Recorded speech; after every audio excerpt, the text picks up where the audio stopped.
In 2020, everything changed. And while many sports shut down, horse racing persevered. Now, the best thoroughbreds in the world have come to Keeneland in search of a victory at the Breeders' Cup.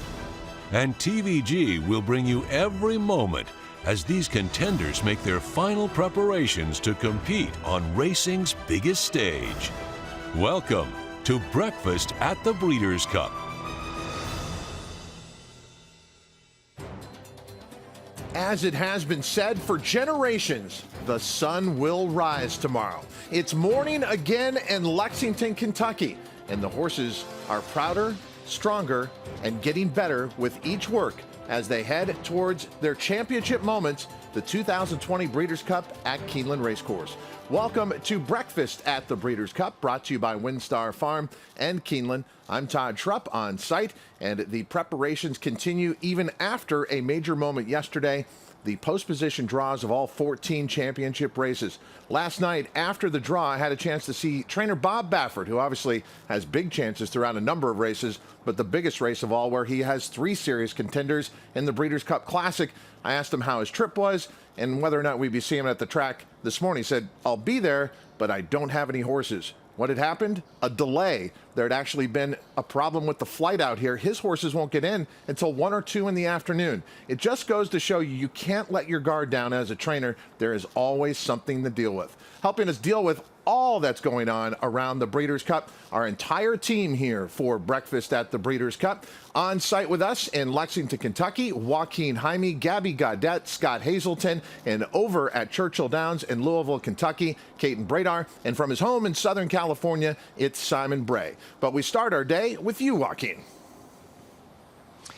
Hey, Todd, good morning to you. We are back here at Barn 70 on Rice Road. This is where trainer Brad Cox has shipped in all his Breeders' Cup horses for November 6th and 7th here. And coming up later on in the show, we're going to show you exactly what it's like to be trainer Brad Cox. We're going to be following him all throughout the morning, going from the barn area to the track and back and forth, and just exactly see what a typical day is like for a trainer, but specifically what's it like for trainer Brad Cox. Here's a guy that started training in 2004. He only had 1 win that year. Go back to last year in 2019.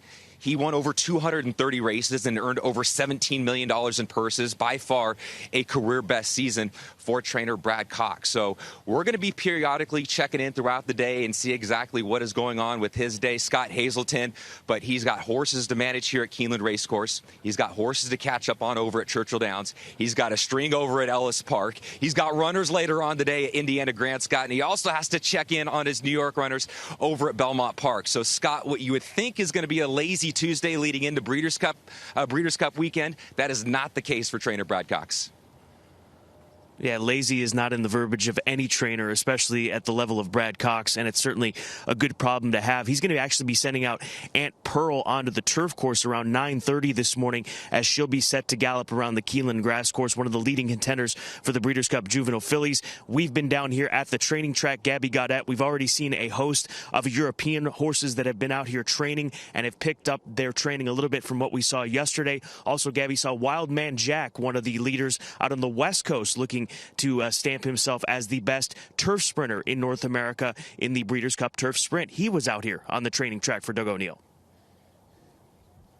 Looking forward to more stuff from the training track, Scott. But Todd mentioned this at the top of the show. There has been a delay with the flight coming from California. In fact, I did speak to Buddy Fife with Tech Sutton, and they do expect that flight to land here in Lexington, Kentucky at 12:45 p.m. Eastern Time. There was also a delay with one of the flights coming from New York. Yesterday, there were supposed to be 2 flights scheduled. One of them took off, no problem. Those horses are currently here at Keeneland, but there was an issue with the second flight. In fact, it had to be canceled due to high winds. New York had 40 to 50 mile per hour winds, so unfortunately they did have to cancel that second flight.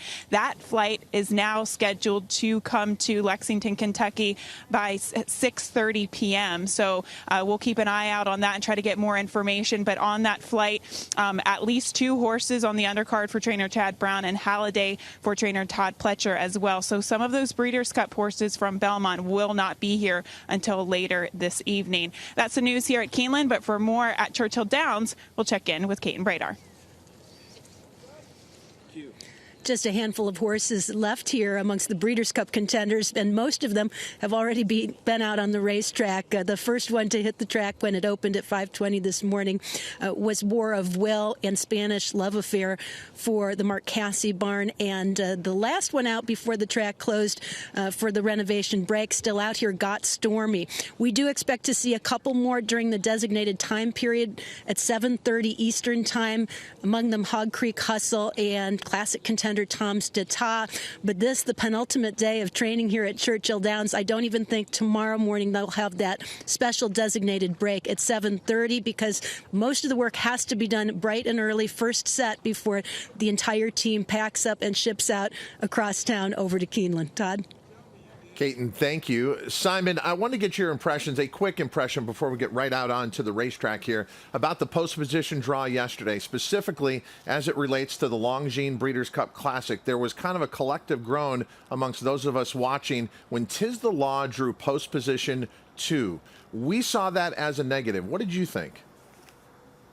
I think it probably is. I mean, look, here's a horse that, you know, we all admit that in the Kentucky Derby probably should have gone to the lead, but I think he'd be a little better, especially watching him train, how aggressive he's been this week, just being drawn to the outside. Baffert got the outside posts, I see, so, and I think that's going to be okay for him. But yeah, I would think that might be a little bit of a concern, because we know how he is. He doesn't like to be down on the inside of horses. We saw back at Gulfstream last year, that well-publicized ride from Manny Franco, how he had to get him out from inside a horse and get him to the outside. So I think that could be the one post position that's an issue on Breeders' Cup weekend. Yep. So think about that. The Connection, Tiz the Law, have been here for about a month now, and then it comes down to that little pill and that little bottle and that draw that can make all the difference. But there are things that trainers can control, and that's what's going out on the racetrack. We're going to take you out to the horses on the track here at Keeneland. Monomoy Girl, Simon, looked so good yesterday. We're going to check in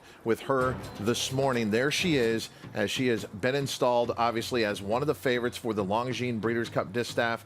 Her and Swiss Skydiver in a major showdown on Saturday. Yeah, let's take a look at her. She has absolutely thrived. I mean, this is one of the horses this weekend that we've really got to see from day one on Breakfast at the Breeders' Cup, right? We've seen her work. We've seen her, you know, first day back after her workout, after being walking or tack walking in the barn, and here she is, a little more relaxed today. Remember, she was fairly aggressive yesterday, but, you know, just that one day of galloping. And she's a filly that does tend to look around. She did that yesterday. See, she's just looking at the grandstand there with her head tilted to the side, but that's just her. But she is absolutely thriving right now. And again, just underscore the tremendous job that Brad Cox and his crew have done to get this filly or mare now to maintain her form at the age of 5. Does it concern you that she's drawn the far outside in the Longines Breeders' Cup Distaff, post position 10 in a field of 10?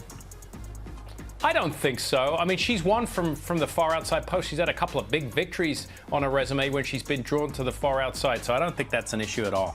Monomoy Girl is the 8-5 morning line favorite for the Longines Breeders' Cup Distaff, one of many stars out on the track here at Keeneland. Let's catch up on some Breeders' Cup news with Joaquin Jaime. Well, Todd, one of those stars that is not going to be running in the Breeders' Cup Sprint this year is the horse that is undefeated in 2 for 2, and that is Nashville, a son of Speightstown. He's won his 2 races by 11 and 9 lengths, very impressively. We saw Nashville work the other day. Scott Hazelden caught up with Elliott Walden from Windstar Farm. They told Scott at the time that everything was on the table. One of those races that was on the table was on the undercard, and that was the Perryville Stakes, and that is the race in which the Connections have opted to run Nashville. So Nashville did not enter the Breeders' Cup Sprint. He is going to go ahead and run in the Perryville instead on the undercard. That's a 3-year-old race going 6 furlongs, and that is going to be race number 1. That's how we start Breeders' Cup Saturday. Nashville is going to be batting in the leadoff position, race number 1 in the Perryville Stakes on Saturday here at Keeneland Racecourse. Now some news on arrivals that we are expecting here at Keeneland Racecourse coming up later on today. The California plane is expected to be here in just a few hours. CZ Rocket for trainer Peter Miller, who's going to be running in the Breeders' Cup Sprint, is expected to be on that flight, in addition to all the Bob Baffert runners. Gabby Gaudette told me a second ago she saw Jimmy Barnes back at the barn. He is getting things prepared for his horses that are on that flight. Improbable, Maximum Security, Authentic, Gamine, the exciting 2-year-old Princess Noor, in addition to the sprinter for Mark Glatt. That is Collusion Illusion. So, Scott Hazelton, we are sitting back here at the barn expecting another flight of Breeders' Cup horses to be coming in here very soon. And we look forward to seeing them as they continue to come here at Keeneland Racecourse, into Keeneland Racecourse, as far as those arriving. But as we showed you yesterday, the first morning in which we got an opportunity to see the European horses come out and train, 26 of them, in fact, train. We'll see that same number today. And we've had some big names already come out here to the synthetic track at Keeneland Racecourse, the training track, as it is just on the other side of the main track. Lord North and Camico. Lord North was a part of a 3-pack of horses that was training out here, and I would say that based on his body language, he is feeling very good. He was the trailer of these 3. He was bouncing around. He has good flesh, carrying good flesh, and this is a horse that was a winner of the Prince of Wales' stakes during Royal Ascot. He was 3rd behind Gaieth, the #1 rated horse in the world still, following his retirement in the Juddmonte International, and then fell off a bit in the Kipco Champion Stakes, where he was beaten 13 lengths with James Doyle in the saddle. That was over heavy ground, so he'll get the opportunity to get firm ground here this weekend. And as far as Camico, he did a bit more this morning. He was very professional. This is the Guineas winner, the English Guineas winner, who, if you read any of the commentary over the course of his recent runs, he has been told that he has been said that he's one of the more unlucky horses. My only worry with a horse like Camico is that his best races this year have come at Newmarket. We have seen good horses run bad races at Newmarket. Go back to Expert Eye in 2018. His 2 worst races were at Newmarket. He ended up being a Breeders' Cup Mile winner. So, Gabby, you've got to wonder if Camico can absolutely be at his best here in the U.S. on this course setup, or is he just a Newmarket type of horse? Yeah, it's a very good question, and hopefully we figure that out, as he is going to be very attractive to the betting public. Scott, I wanted to check back in with one particular horse, Vekoma. Unfortunately, yesterday he did draw that way outside post position in the Breeders' Cup Sprint, post position number 14. I did have the opportunity earlier this morning to check in at the George Weaver barn and speak to George's wife and longtime assistant, Cindy Hutter, who also gallops all of the horses. And she said she doesn't think it's that big of a deal. She'd rather an outside post than an inside post, because he can just break and settle from there. But the one thing about Vekoma, so they actually had 2 horses ship in on Saturday, on October 31st, one for the undercard Ever Dangerous and also Point of Honor. Vekoma stayed in New York for a couple of days. He only arrived yesterday, and in fact, he was one of the horses that was scheduled to be on that flight, that Tex Sutton flight that did get canceled. So they made the decision last minute to put him on the van and ship him here instead of flying him here. So he is here and he's settled in. I asked Cindy why the delay in getting him here, obviously with his other 2 horses here already. And Cindy said that at Point of Honor, she can be a little bit of a finicky filly. So they actually wanted her to get here early. With Vekoma, he is just an old classy horse. Nothing phases him. So they wanted to keep him in his routine in New York and ship him at the last minute. But he is here, Todd, and he's going to hit the track just after the break, probably a little bit after 8 a.m. So we'll get our eyes on him for the first time this morning. Looking forward to that. A horse who came to prominence over this very racetrack as a 3-year-old. What kind of weather can we expect when Vekoma is out on the racetrack here? Well, here's a look at the weather, not only for today, but looking forward to the rest of the week here at the Breeders' Cup. And everyone's anticipating Friday and Saturday, not only because it's Breeders' Cup days, but it's going to be the warmest days of the week.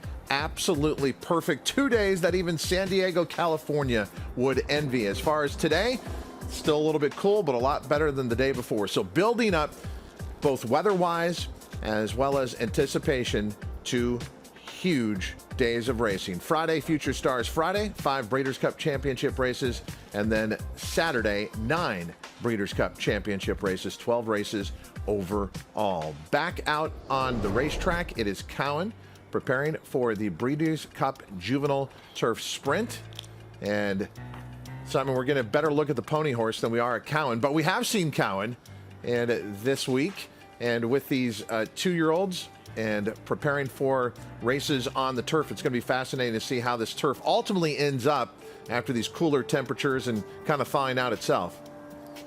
Yeah, well, and Cowan's shown that he has the ability to perform on the soft and on the firm turf. He ran on soft ground at Kentucky Downs, which was, believe me, a very, very, very soft during that because they had plenty of rain. He was third at 14-1. I'm kind of surprised he was installed at the 8-1 morning line price yesterday at the draw. I thought it was a little short on him. He did get a good post position 5 for Cowan.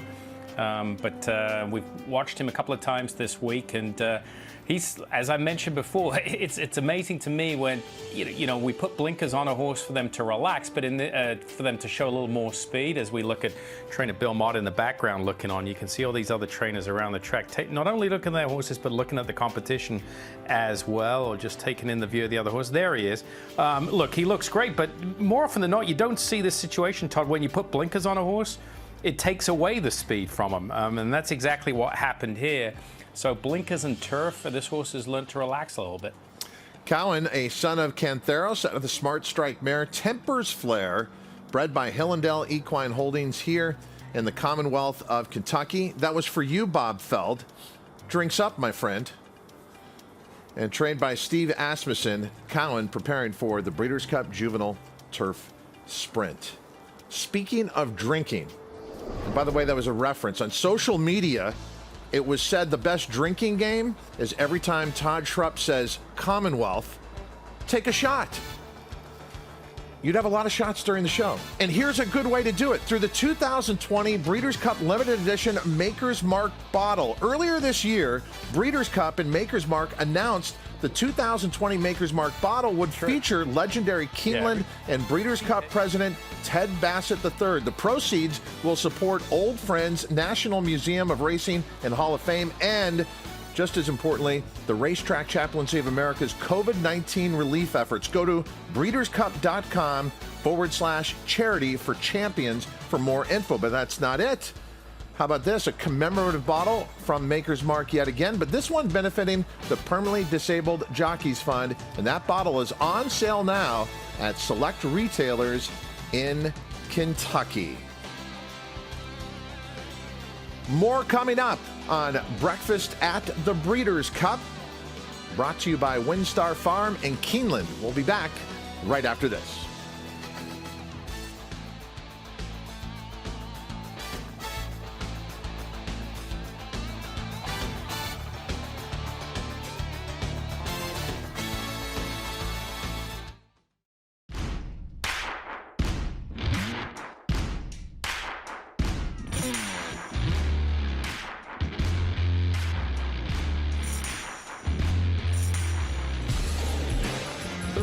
Darley Alcibiades. There goes Simply Ravishing up for the lead, and Simply Ravishing still the leader. The 4-length lead moving into the final furlong. Now it's out to 5. It is all Simply Ravishing.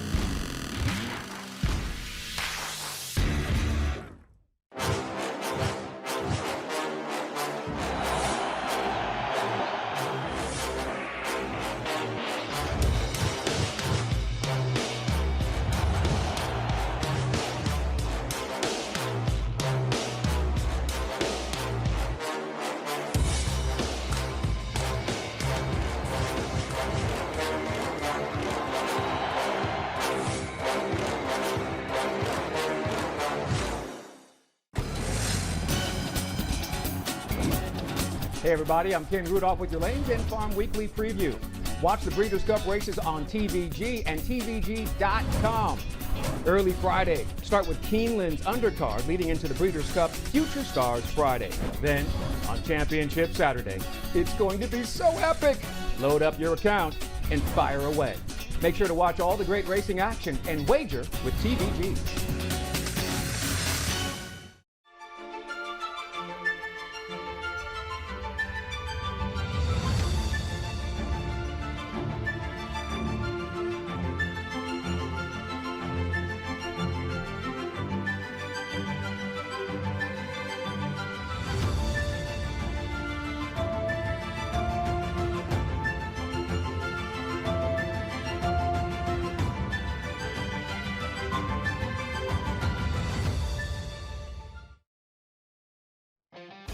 TVG's Breakfast at the Breeders' Cup is presented by WinStar Farm and by Keeneland.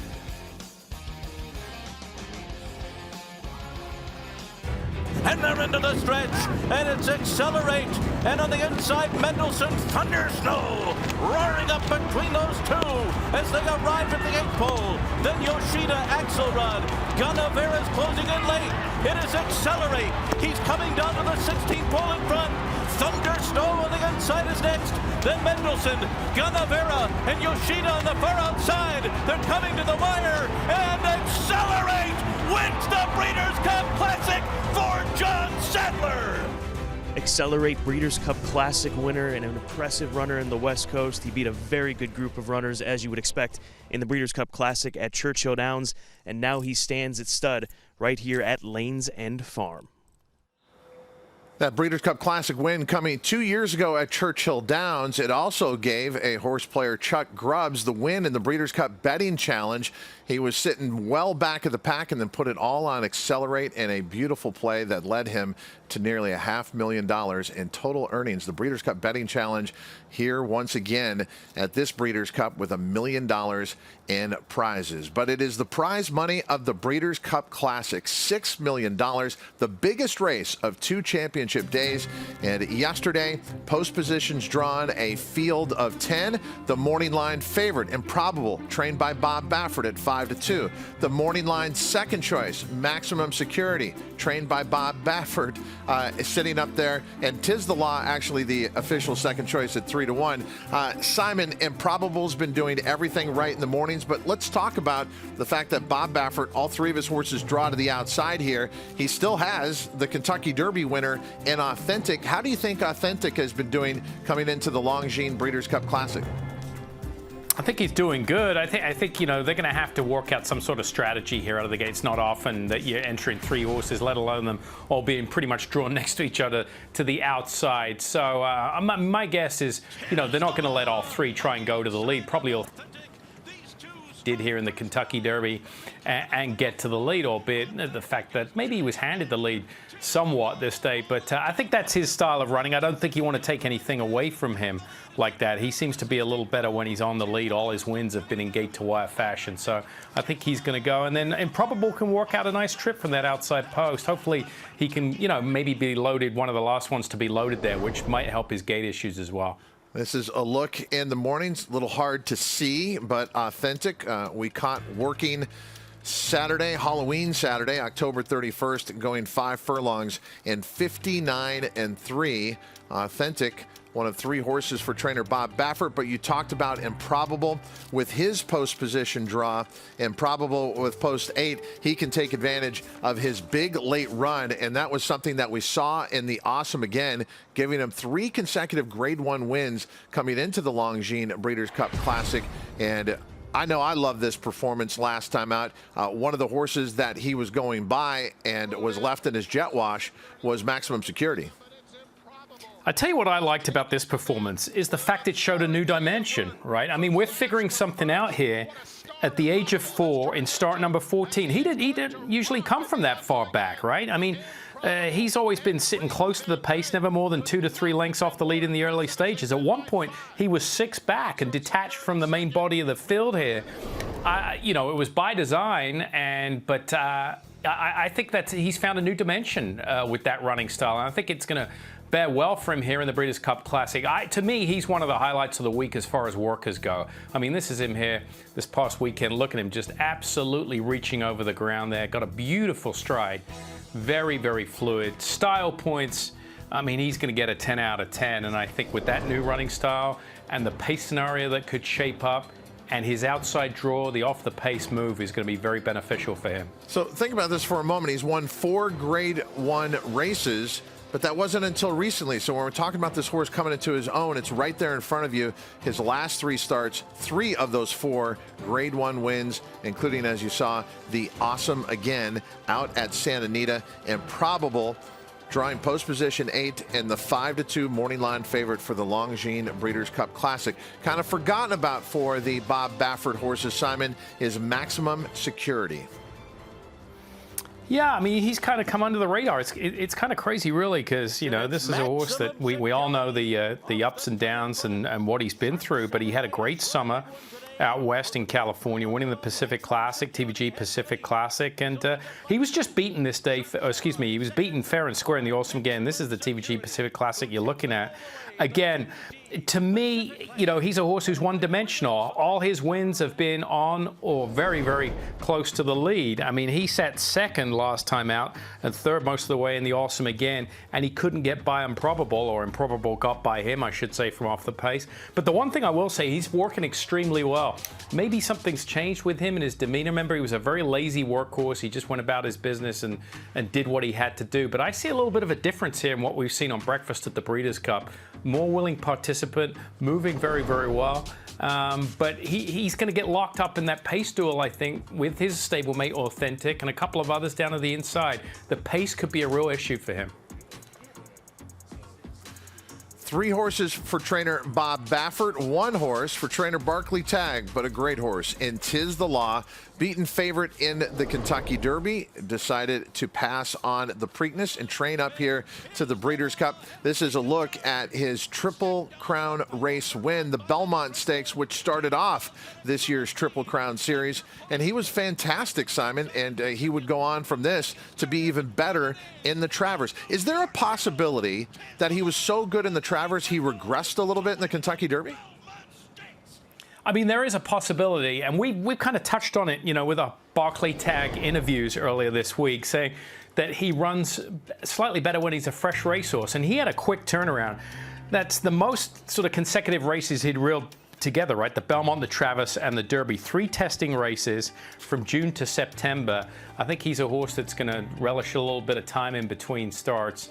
This is him. Is this him live here this morning right now? I'm not sure if this... No, this is just on the 31st. This is Halloween. Yep.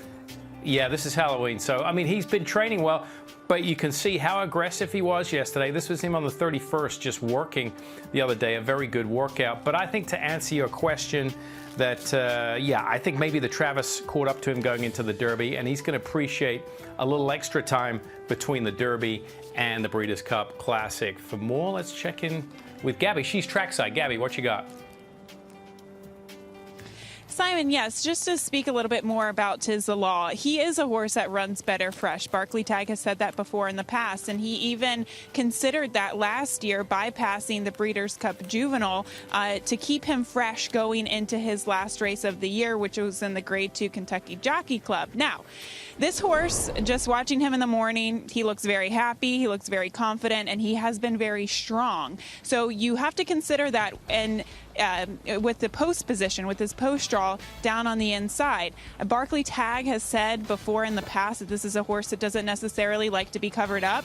So what does Manny Franco do with post number 2, especially considering that he has been so sharp lately, and he will be sharp given the freshening? Todd, I really think Manny Franco has got to go. He has control over what the other speed horses do going into the first turn. If he's aggressive with Tiz the Law out of the gate and establishes that early position, I think that should be just fine for Tiz the Law. The worst case scenario is if he doesn't get out of the gate, or if Manny Franco is a little bit indecisive, takes back, and then you have a rank horse going into the first turn. So it really is going to come down to rider strategy, and trainers say it all the time. Their work is done once these horses load into the starting gate, and I think that's definitely the case with Tiz the Law. He looks great. He's acting great. But it's going to come down to Manny Franco and how he executes the ride in the Breeders' Cup Classic. Yeah, I might have a sleepless night if I were Manny Franco that Friday before the Breeders' Cup Classic on Saturday. Tom's d'Etat, by all accounts, really got a great post position draw. I think most people would agree with that post position for Caton Bradar at Churchill Downs in Louisville, Kentucky. Caton, you had a chance to talk to Al Stahl Jr. yesterday, and in that conversation, I didn't get any indication that he's worried about much. He feels he's got Tom's d'Etat coming up to his best performance. Yeah, I would agree with that, Todd. I think that the whole demeanor of the barn and Al Stahl's comments seem to reflect a quiet confidence about the way Tom's d'Etat is coming into the Breeders' Cup Classic. In terms of post positions, I don't think there was really going to be too bad of a post position, but the way it played out with most of the speed kind of evenly dispersed, but more heavy toward the outside, and him down kind of in the middle of everything was just ideal. I also believe that the horse is traveling well the way he typically does coming into the race, a very laid-back sort of horse who has been pretty straightforward for quite an extended period of time. I don't find anything to fault as far as the work that he's done here, and I thought his work that I watched from the grandstand was here at Churchill Downs a very good work that sets him up for a big performance. On his best day, I think Tom Stata is probably, if not the most talented, among the most talented in the Breeders' Cup Classic.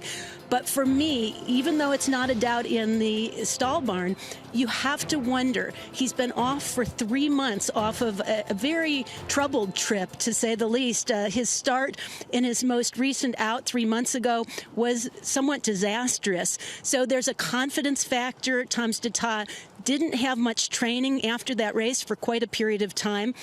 I don't think that fitness is necessarily a concern, but the layoff of 3 months would be the longest any Breeders' Cup Classic winner had ever gone through and still made it to the winner's circle. And on top of it, he's an old man in this group. If he is successful, I believe he'll be the oldest winner of the Breeders' Cup Classic. So age combined with the layoff make me wonder if he's really going to be able to fire that A shot against arguably the toughest field he's ever faced. And most would agree it's one of the deepest Longines Breeders' Cup Classic in recent memory here at the Breeders' Cup. The highlight to 2 days of championship racing. As Gabby was telling us earlier today, Vekoma took a little while to get here, but he is now here. He's also your morning line favorite for the Breeders' Cup Sprint. And he drew post position 14 in a field of 14, Simon. When we saw Vekoma as a 3-year-old here at Keeneland, he won the Toyota Bluegrass Stakes. Since that time, he's grown up and taken 2 Grade 1 races sprinting, the Carter and the Met Mile. But we also haven't seen him since the Run Happy Met Mile back on July 4th. What do you see here from Vekoma in the morning? Yeah, I mean, you see a horse, typical sprinter. You can see the difference. We've seen a lot of horses with fluid strides this week. He's moving nicely, but a much shorter, choppier, slower gait.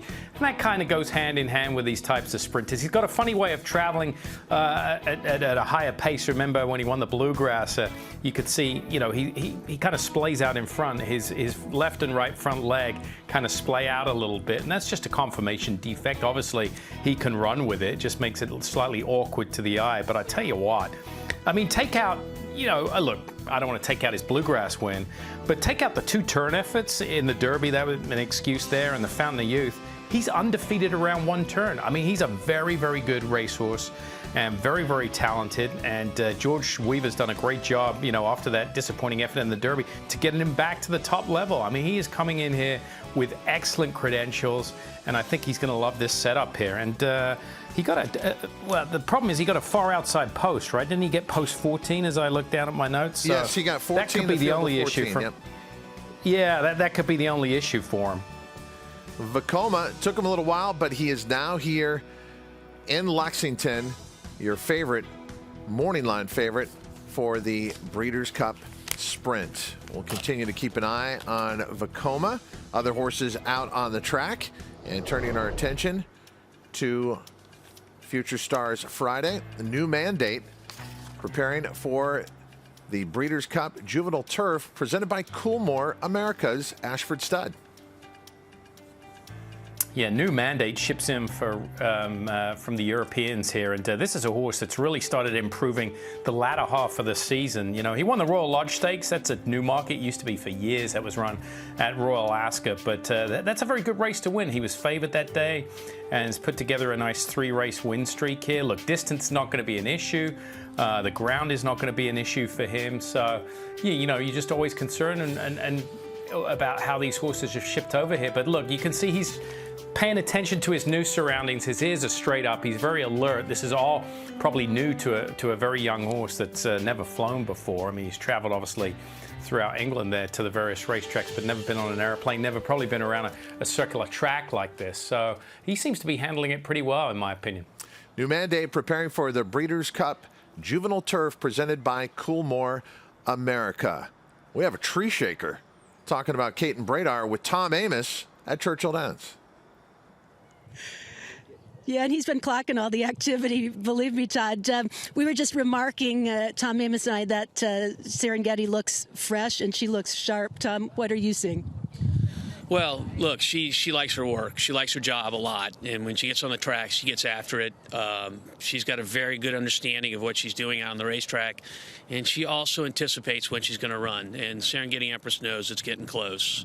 So when we take her to the racetrack, we kind of hold our breath a little bit because she wants to go. She wants to do a lot out there. So far, it's been great. Our plan is to ship to Keeneland tomorrow, Wednesday, after training.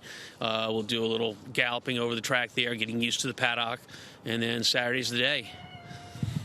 In terms of post position, I would think that you were happy with the way it turned out as far as her positioning and in relationship particularly to Gamine.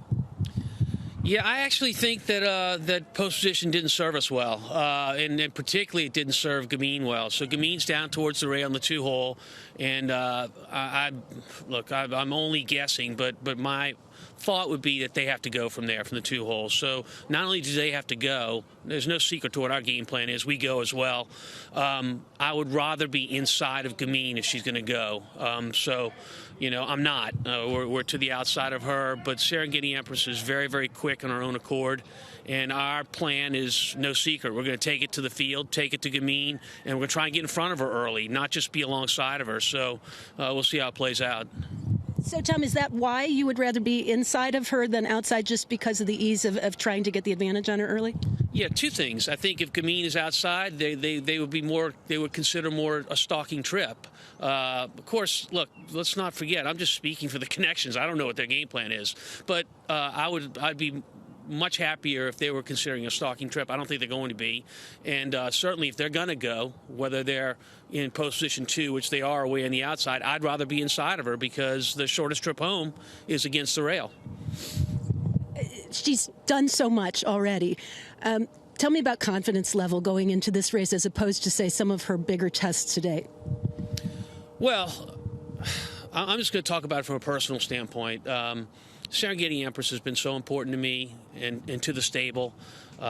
We developed her from day one. We bought her at the Keeneland sale. She wasn't a kind of a wow pedigree. She went a lot less than the sale average did. And I used to always comment that, I found her at the sale. But, really we found each other. I mean, she showed that I could, and the stable could take a horse and make a champion of her and win the Kentucky Oaks. But on the other hand, because her pedigree wasn't anything outstanding, I think in a lot of cases she might have gotten lost in other barns. And to be in our barn, we don't have that many 2-year-olds, so we knew what we had early, and we treated her that way, and she has responded greatly. So, we go into this race. It's her last start, and she'll become a mom after this. And as you know, walking in the barn, she sits right in that first stall next to the office, and that's the way it is in New Orleans during the winter as well. So this is going to be a big moment for us, a bit bittersweet no matter what the outcome is, because I'm going to miss her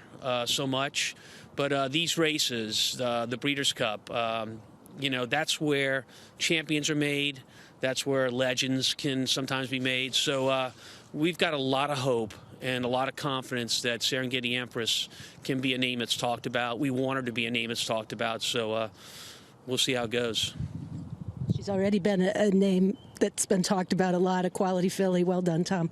Thank you very much, Kate. And Todd, in terms of importance, I think given the year that Tom has had, which has been full of a lot of personal things to deal with emotionally, I know that the emotions tied to this filly, and particularly going into the Breeders' Cup and the Breeders' Cup itself, are profound for Tom. All of us on this show have known Tom Amoss for a long time, and we have always known he's a quality horseman. And Serengeti Empress is really the realization of just what a great eye he has for talent as well. Purchased for $70,000 at the Keeneland September sale in 2017. She has earned over $2 million.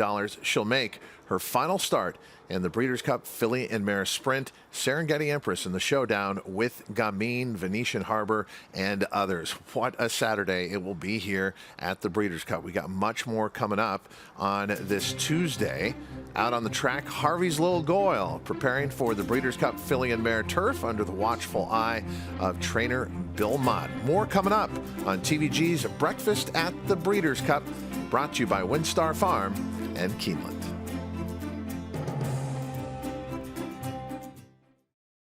It's not how we fly, but how we fall that separates the pioneer spirit from the rest. This is what's remembered, what remains, when all else has been stripped away. Catholic Boy, one of only 3 American 3-year-old colts in history to win Grade 1s on both dirt and turf, including the immortal Secretariat. A graded stakes winner at 2, 3, and 4, from coast to coast, from 7.5 furlongs to 1.25 miles. In 2018, the fastest 3-year-old in the country over 10 furlongs by internationally successful sire More Than Ready. Catholic Boy, standing at Claiborne Farm. This is a Kentucky thoroughbred. This is a Kentucky-built Powerfoil industrial fan. Like a thoroughbred, it too delivers unrivaled performance. And while they both run with purpose and pride, this one runs to keep your workforce feeling cool and comfortable. Powerfoil, the best-selling big fan in the world. Big-ass fans, exceptionally engineered. What could be better than standing 1 Triple Crown winner? Standing 2. Here comes American Pharoah. Justify turning for home in front. And American Pharoah has pulled. Justify. He's unstoppable. The 37-year wait is over. American Pharoah. Justify has won the Triple Crown.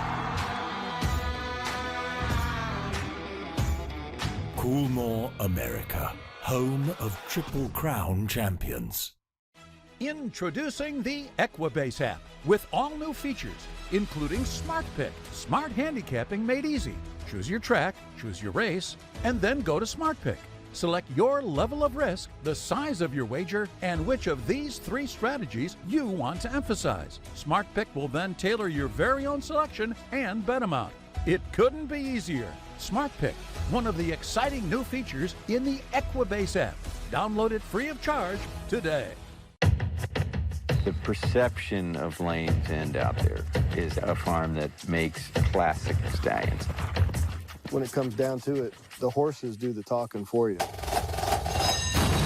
It's not just a 9 to 5 Monday through Friday deal. It's a passion for us. You suddenly have a rooting interest with thousands of horses on the racetrack. This has been what we've strived to do, and it's paid off. It's not how we fly, but how we fall that separates the pioneer spirit from the rest. This is what's remembered, what remains, when all else has been stripped away.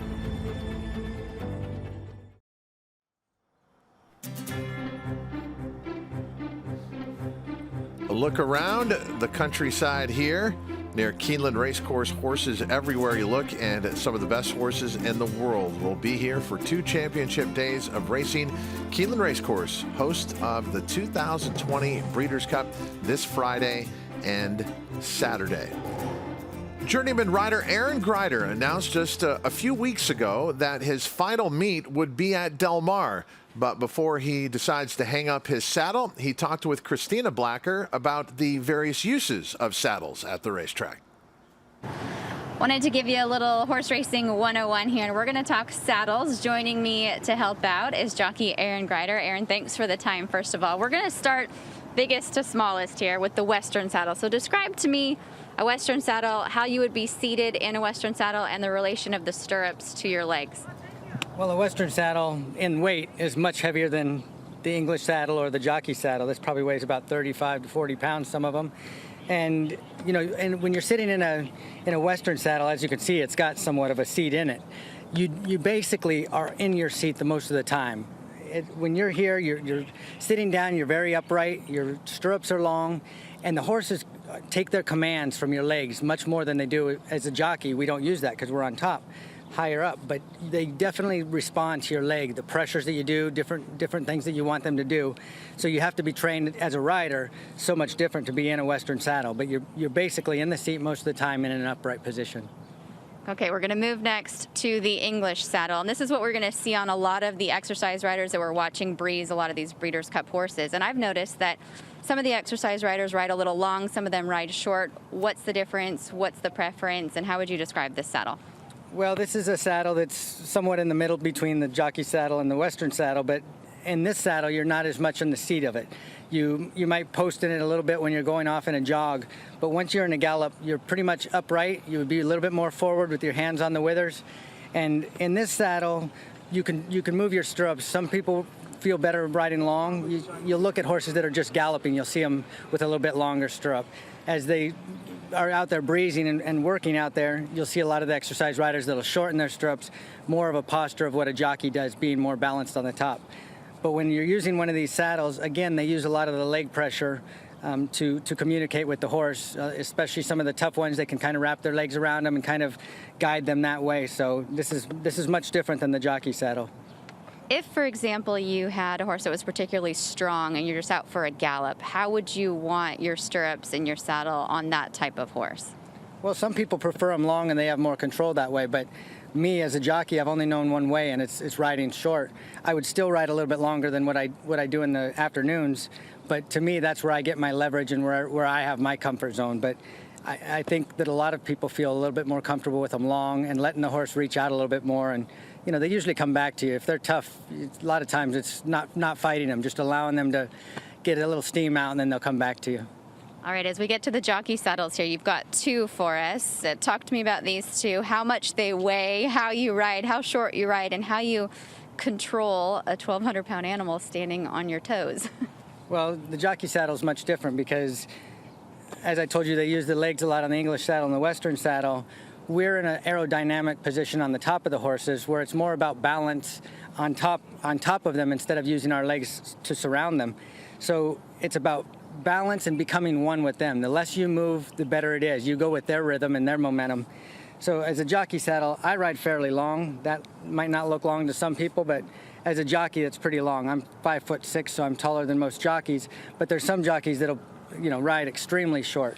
It's just, again, the preference. But I always felt if I ride too short, the saying is the longer you ride, the longer you'll ride. If a horse were to stumble out of the gate or do something and just get caught off balance, you're going to be easier to fall off balance yourself. So I ride a little bit longer. That's just where I feel comfortable. This saddle weighs probably close to a pound with the girths, maybe a pound and a half. This is my smallest saddle. This one I got in Hong Kong. The weights are extremely light. It's basically, looks like a keychain, but it's basically just to hold the stirrups on. We don't sit in the saddle whatsoever. The only time I'm in the saddle is in the post parade when we're walking, and then in the starting gate for that first stride. And once they jump out of the starting gate, we're definitely in an aerodynamic position with our backs flat, always trying to be up above them and balanced with them. All right, Aaron, thank you so much. Quite different from the jockey saddle all the way up to the Western saddle. As you can see, all the different ways you can be atop these horses, whether it's the outriders, the pony riders, the jockeys, the exercise riders, everyone with their proper equipment. Thanks for the lesson, Aaron. My pleasure. Thank you. Now we head back to Churchill Downs on the backside, and at Louisville, Kentucky is Kate and Bradar at Vicky Foley's barn. Yeah, and in the midst of it, with Vicky Foley hard at work, actually holding Hog Creek Hustle after he just went out for his one of his last tune-ups here at Churchill Downs. Vicky, we'll work around you because I know you've mentioned he can be a little bit of a handful. He's a kind of a headstrong type horse, but these are all good signs for him, right? Oh yes, we like him like that, and he's geared that way. He runs on high gear, and that's the way he likes it. He drew toward the outside. Tell me about the post and if you think that's favorable for him. What type of a race you're expecting as far as the pace standpoint and where he'll be in it? We were happy with the post. Anywhere from 6 out, we would be satisfied with, because he likes to lay back. We're gonna hopefully let the speed go on, and he can drift over a little bit where it, we don't lose a lot of ground. But then come around at the 3/8 pole, make his move like he does, and hopefully the pace will be fast enough on the front end that we can run him down. Vicki, he strikes me as the type of really smart horse that seems to know what's going on right now and make things a little tricky for the people around him. But at the same time, do you feel like that's part of what adds to his ability on the racetrack? He Always knows what's going on, and he's probably the smartest horse I've ever been around. And he knows what's happening at all times. And he knows when it's race day. He knows when he gets that eye of the tiger look at his eye. And as you've seen in the paddock many times, you want him feeling good. And his last race at Keeneland, you remember Greg had a hard time, Greg, keeping him going. Greg Foley, Greg, brother. Your brother. And he saddles him every time for me. And he had his hands full.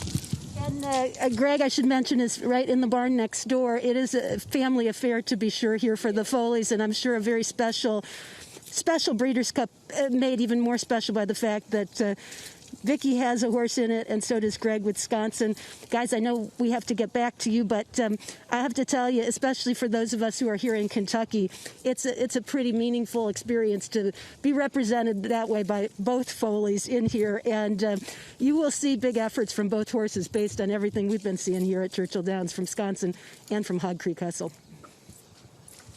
And both those horses have big late stretch runs, Wisconsin and the Breeders' Cup Filly and Mare Sprint, and we already know there's going to be a fast pace. And then with Hog Creek Hustle, that large field in the Breeders' Cup Sprint, he'll come running from far back as well. Either one of those horses could pull off big upsets in their respective races on Saturday. If you're like me and you love the swag grab at the Breeders' Cup, and what fan doesn't to get their gear? Well, unfortunately, because of fans not being allowed at this year's Breeders' Cup, that can't happen for many of you. But it can with this right here.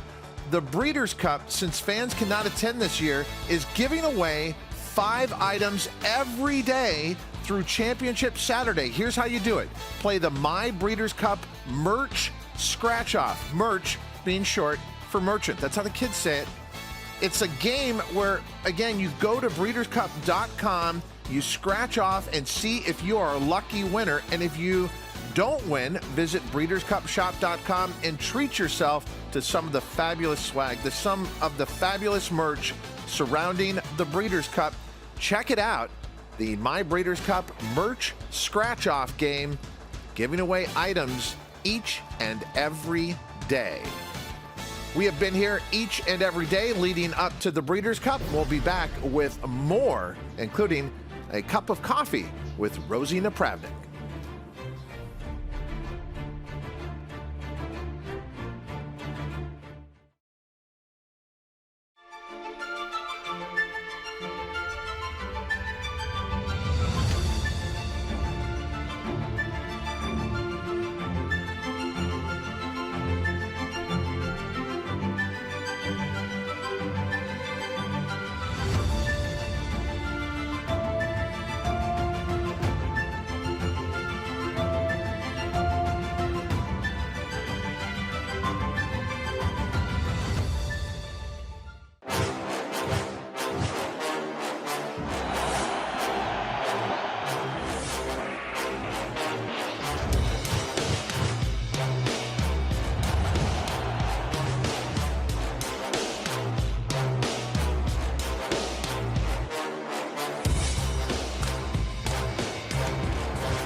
Hey everybody, I'm Ken Rudolph with your Lanes and Farm Weekly Preview. Watch the Breeders' Cup races on TVG and TVG.com. Early Friday, start with Keeneland's undercard leading into the Breeders' Cup Future Stars Friday. Then, on Championship Saturday, it's going to be so epic. Load up your account and fire away. Make sure to watch all the great racing action and wager with TVG. Consistently versatile with 19 Grade 1 winners on every surface, from 6 furlongs to 1 1/4 miles, all over the world. 3 new Grade 1 winners in 2020. Echo Town wins the Allen Turkey Stakes. And Lady Spikespeare has gone on to win the Natoma by 3/4, Alda. All purpose, all places, all power. Spikestown.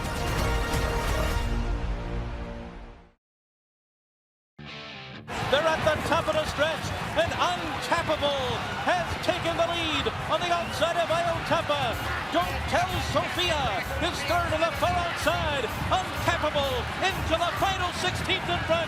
On the inside, Iotapa fights on. Don't Tell Sophia's third, but as they come to the wire, the Super Philly has done it. Untappable has won the distaff. But I'm gonna have to explain it to my mom first. I wanted to tell you in person that my retirement starts on Sunday, and Joe and I are starting a family.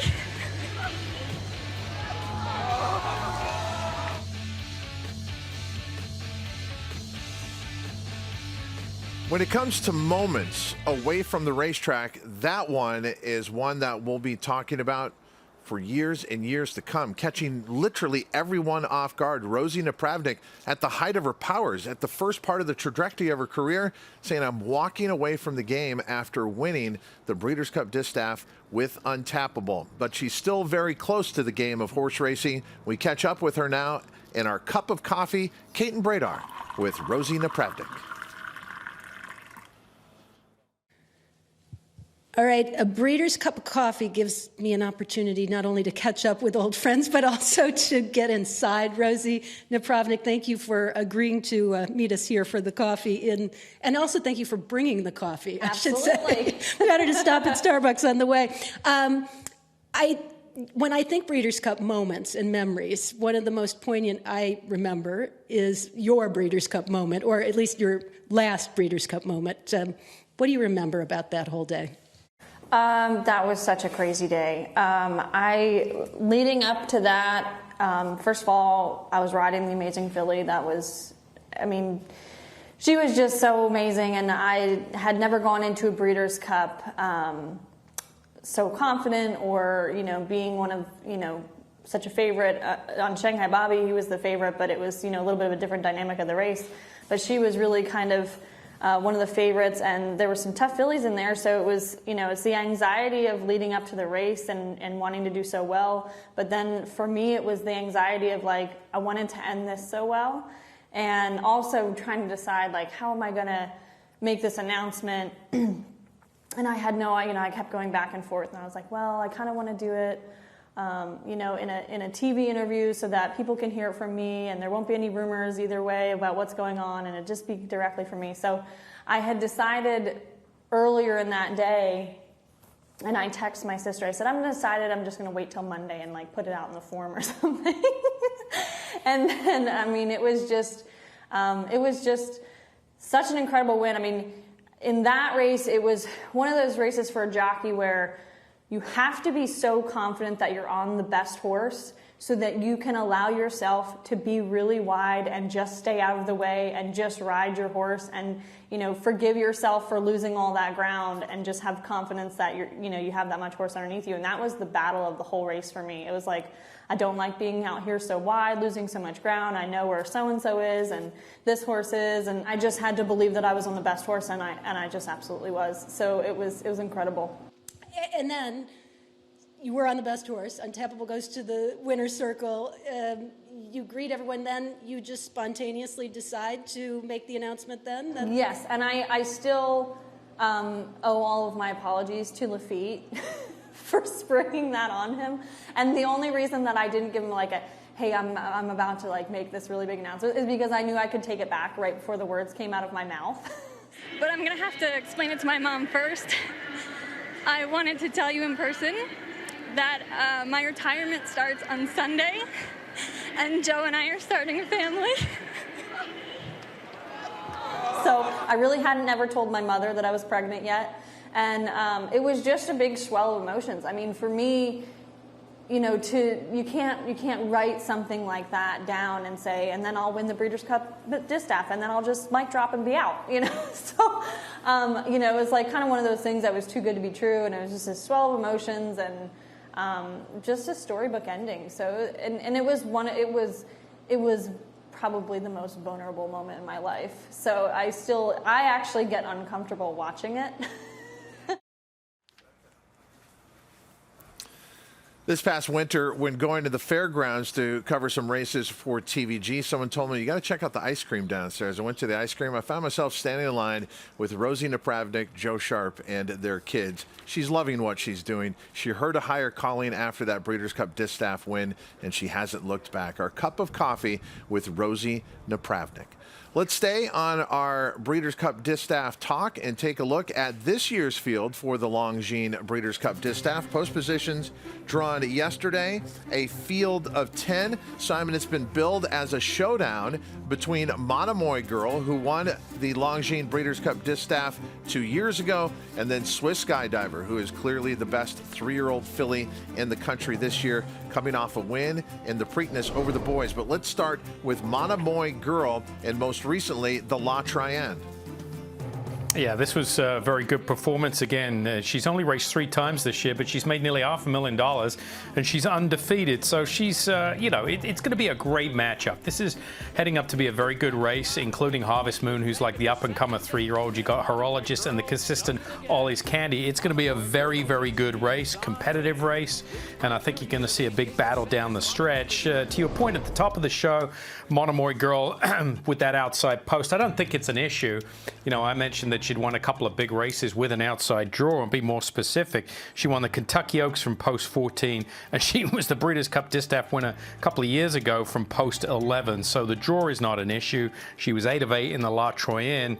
When you're that good, post position doesn't matter. You can overcome anything. That's a sign of a true champion. Yeah, I think what gave people pause is they don't have a lot of 1.8 mile races here on the main track. Obviously, the most significant at Keeneland is the Toyota Bluegrass Stake. It's not a large sampling, but the outside, that far outside, hasn't done particularly well. But I'm with you. I don't think it necessarily has great bearing on what's going to happen with Monomoy Girl in the Longines Breeders' Cup Distaff. The larger question is, how does Swiss Skydiver match up against her? Swiss Skydiver is the second choice in the morning line for the Longines Breeders' Cup Distaff at 2-1, and it coming off what was a remarkable showdown with Authentic in the Preakness Stakes. You look at this effort and you have to ask yourself, Simon, how much is in the tank? What did she leave here coming down to the Longines Breeders' Cup Distaff? Yeah, I mean, that's the issue here. Look, we've gone over her credentials, how tough she is, how many racetracks she's run at. The only month she didn't run was April this year. But along the way, with all that travel, all those tracks, her margins of victory have been fairly easy, right? I mean, that was an absolute gut-wrencher for her, just about 4 weeks ahead of the Breeders' Cup Distaff. It goes to what Al Starr was telling Kate and Bradar yesterday. That's why he's running Tom Stay Tough Fresh. Remember Bobby Frankel won the Jockey Club with aptitude by open lengths? Al said to him, congratulations. He goes, it's over for the Classic. He knew that he'd left too much there. Now, look, she is so tough. She is so resilient. Maybe she can overcome it. But that would be the only one thing I would have a little concern about from a training standpoint or connection standpoint or better standpoint, is that she left it all out there. I mean, that was a really heated duel from the top of the stretch to the wire last time out with Authentic, and she might have left the race on the racetrack. But as we've seen this week with her working and training, she's been thriving. Even Kenny McPeak, he's putting out Twitter videos of her eating a feed every single night just to show fans how well she's doing. Swiss Skydiver, Monomoy Girl come in with impressive resumes, as we've shown you individually, but let's look at it from a tail of the tape perspective between these two horses. They are physically imposing. Swiss Skydiver, remember, a 3-year-old filly checking in at 15 3/4 hands, not that far from Monomoy Girl, who's 16 hands, checking in on the weight, 1,145 pounds. Swiss Skydiver, yeah, she does love to eat. She outweighs Monomoy Girl by about 45 pounds. And as we said, Swiss Skydiver, a 3-year-old Monomoy Girl in the twilight of her career at the age of 5, and has been mentioned by her connections, this will be the final start of her illustrious career with 6 Grade 1 wins, including having taken the 2018 Longines Breeders' Cup Distaff. And you see what they average per start, $241,000 per win, then $162,000 for Swiss Skydiver. At the top of the show, Joaquin Jaime told us he was going to spend the morning with Brad Cox, give us an idea of a trainer who's always in motion, and we go to Joaquin now. All right, back here with trainer Brad Cox, who's letting us follow him around this morning here at Keeneland Racecourse. Second set you're on right now, Brad? Third. Third set. Third set. All right, started early, yeah. so you got factor this here in the mile. Yeah, he's accomplished horse, had a big year, and hoping he drew outside yesterday. I think 13 or 14, but he's doing well. This is kind of what we do before every horse trains. Come out, inspect them, put our hand down their legs, check heat, filling, pressure, and then we watch them trot up the road probably 10, 12 steps, and then back to us, and then we bandage them in front, and then off to the track we go. So go ahead, Darwin. Darwin. Trot that one. Where do your eyes go here? What do you look at? Just, you watch them jog pretty much every day, so you're just looking to see if they're traveling, anything out of the norm you're really looking for. This horse looks fine to me. I mean, he's a good mover. He's aggressive. That's why we have the draw reins on him. Can be a very tough horse to gallop. He's a 5-year-old intact male, so he can be aggressive. Here we have Arklow. Same thing with him. As far as a pre-training examination, I guess you would say. Everything looks good with him. Another one, we just trot up through. We do them all like this every day. Even if they don't train, we'll bring them out at some point, after they train to inspect them, and then off to the track. Or, like I said, some of them will just, they may not train, but we'll still inspect them every day. Do you sort of know the individual horse's gait as they're just jogging right here? Yeah, you will learn. You'll get horses that, paddle in front, which is just the way they're made, or horses that travel wide behind or real close behind. And, honestly, if it's how they've done it from the beginning, you don't worry about it. It's, it may be a little odd looking to some people that obviously don't know the individual, but if you've watched them, you get a feel for them every day, then you know what to expect when watching them. Hey, June, how are you? Did you see the big horse? He was in there. You got bandages, Bryson?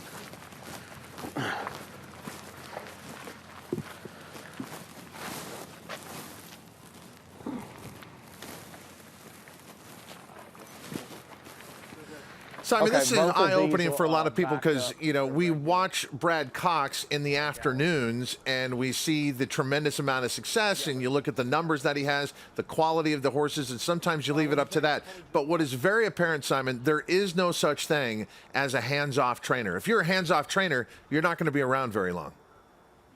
No, you've got to be hands-on. You've got to be there. Like I said, look, training, you're not, building rocket ships here, but you've just got to be present. You've got to be hands-on, and you've got to have a photographic memory. That's always what I used to like to say, because you've got to kind of remember how these horses look from day to day to day, and just have that. He expressed it there, horse's gait. If you know your horse, then you can see. I mean, look, we come in, we show a snapshot of a horse working. Sometimes, my analysis, I might say this horse is doing this, doing that, just, noting it for the viewers and the newer viewers during the show. But this horse might have done this for 2 to 3 years prior. It's not remarkable to the connections to the barn, to the trainer. But to us, just for that first snapshot, it certainly is. But you've got to be on it. You've got to check their legs every single day. And you can see that's a routine that a lot of trainers do. They check the legs before they go out. They jog them up and down the hard concrete there. That'll bring out any affirmatives if there are any there. And and you've got to move, because that training window is only 3-4 hours. And you got a lot of horses to get out. So, as far as time, I would say a trainer's time, a lot of it, 80% of it, the attention to detail in the barn. The races is just like the cherry on the cake, the afterthought later on in the afternoon. You don't do much there, but all the work is done in the morning. Yeah, and we saw that with Brad Cox over at Churchill Downs, then rushing from the backside to go clock his horses on the front side. Like we said, a trainer is always in motion. So, too, is Gabby Gaudet. You, Todd. Yes, I'm finally on.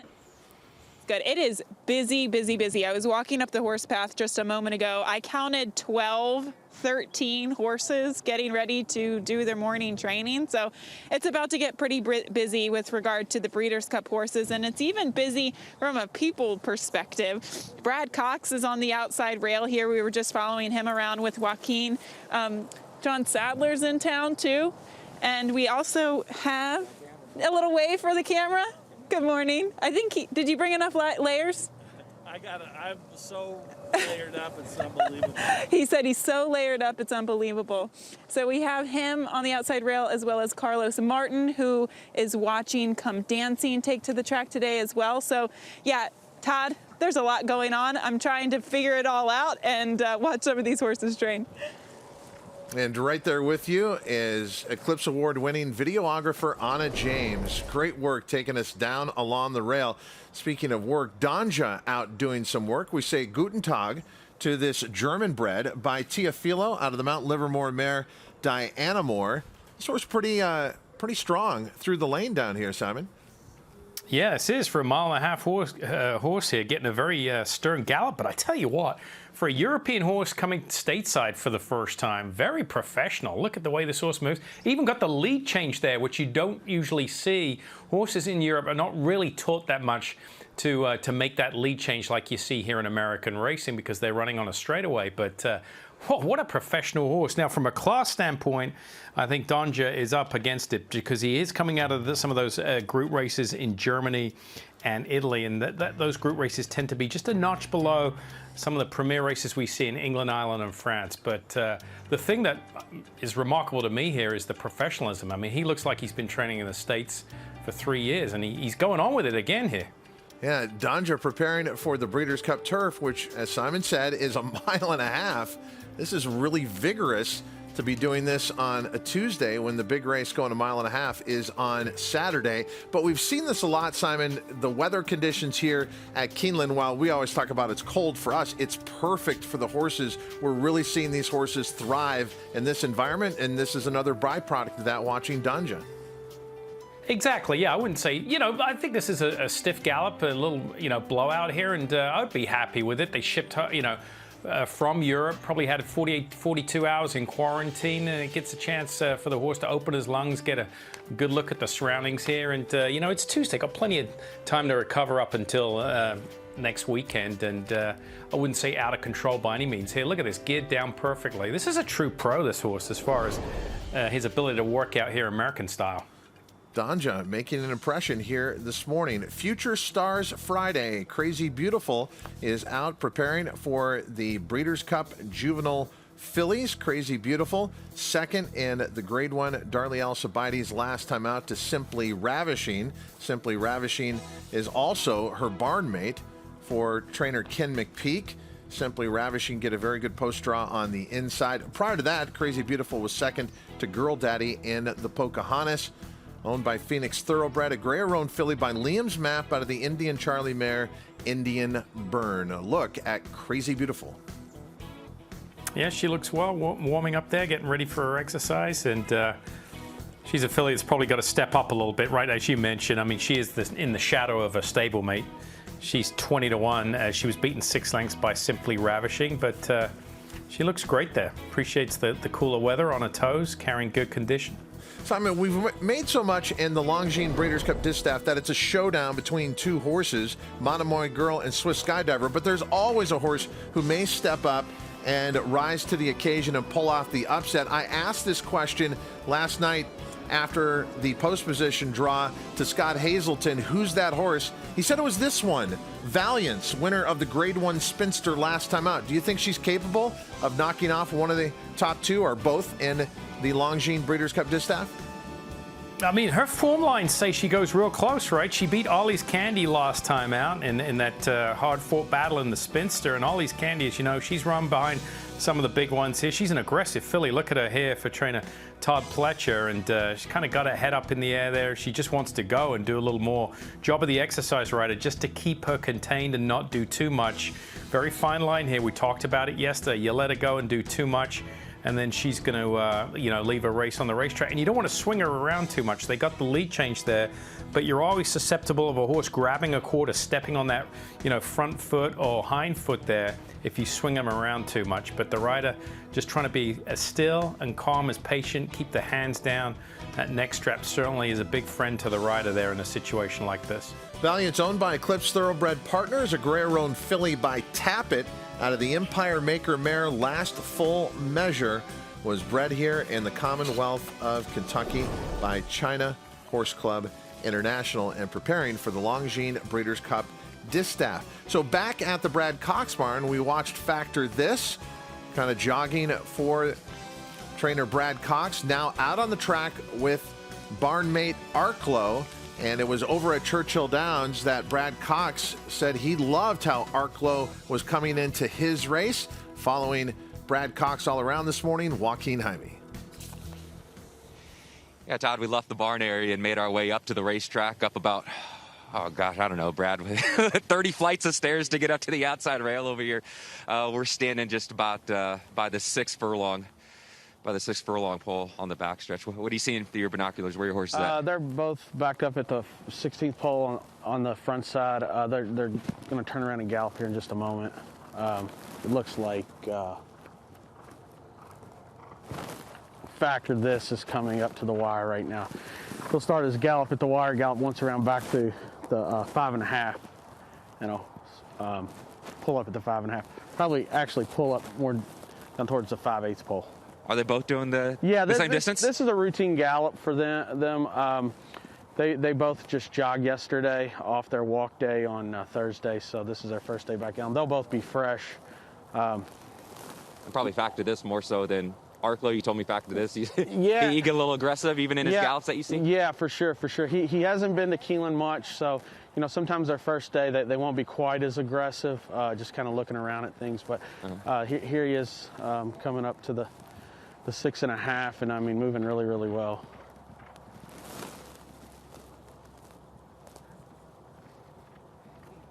He'll pick it up throughout, but he's moving really, really well there. Do you communicate with your rider on a walkie-talkie for a gallop at all, or not? I do. We do on our works. I do keep it on him for galloping sometimes, and that's more for like if there was a loose horse or something. Just a heads up. Yeah, exactly. That's more of a precautionary thing.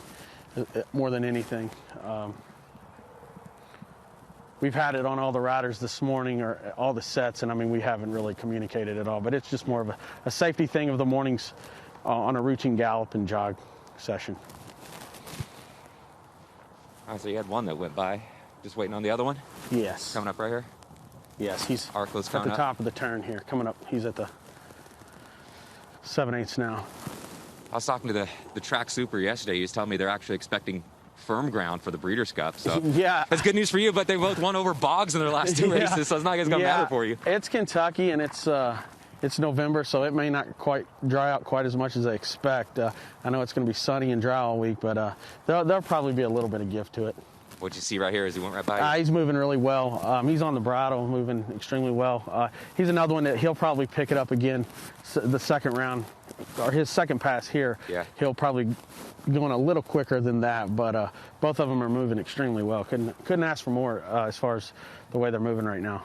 When you're talking to Caton the other day at Churchill Downs, I mean, you went back to Arklow. Out of all the horses you asked, it was Arklow in your barn that you went back to and said that he's doing really, really well. Do you still see, I know it's only been a day or two, but you still seeing that here at Keeneland? Yeah, so far, all these horses, I mean, I think the cool weather picks their head up a little bit as well. So, we got to try to maintain that all week. As the week goes on, it looks like it'll get a little warmer. We're going to have nice, cool mornings, so I expect them to train, really well in the mornings and be on their toes. But that's kind of what we're seeing. Here's Factor This again. Coming up to the mile pole. Once again, he has the draw reins on. What's the purpose of that? Just kind of bow him up, collect him a little bit. He'll drop his head with them. Where if he had just say a regular reins and rings and rings on, reins and rings on, he might try to get his head up, maybe train a little quicker than need be. Just really collects himself nice in this the draw reins and is moving fantastic, really. I mean, a lot of these horses, especially these big, strong horses, they tend to want to do maybe a little too much at times. So did you see any difference from the first lap to the second lap right now with Yeah, he was more aggressive this second round. Normal for him? Yeah, absolutely. Like I said, and probably the same thing you'll see with Arklow. They really don't get tired. These are really simple maintenance gallops for them, capable of obviously doing much more.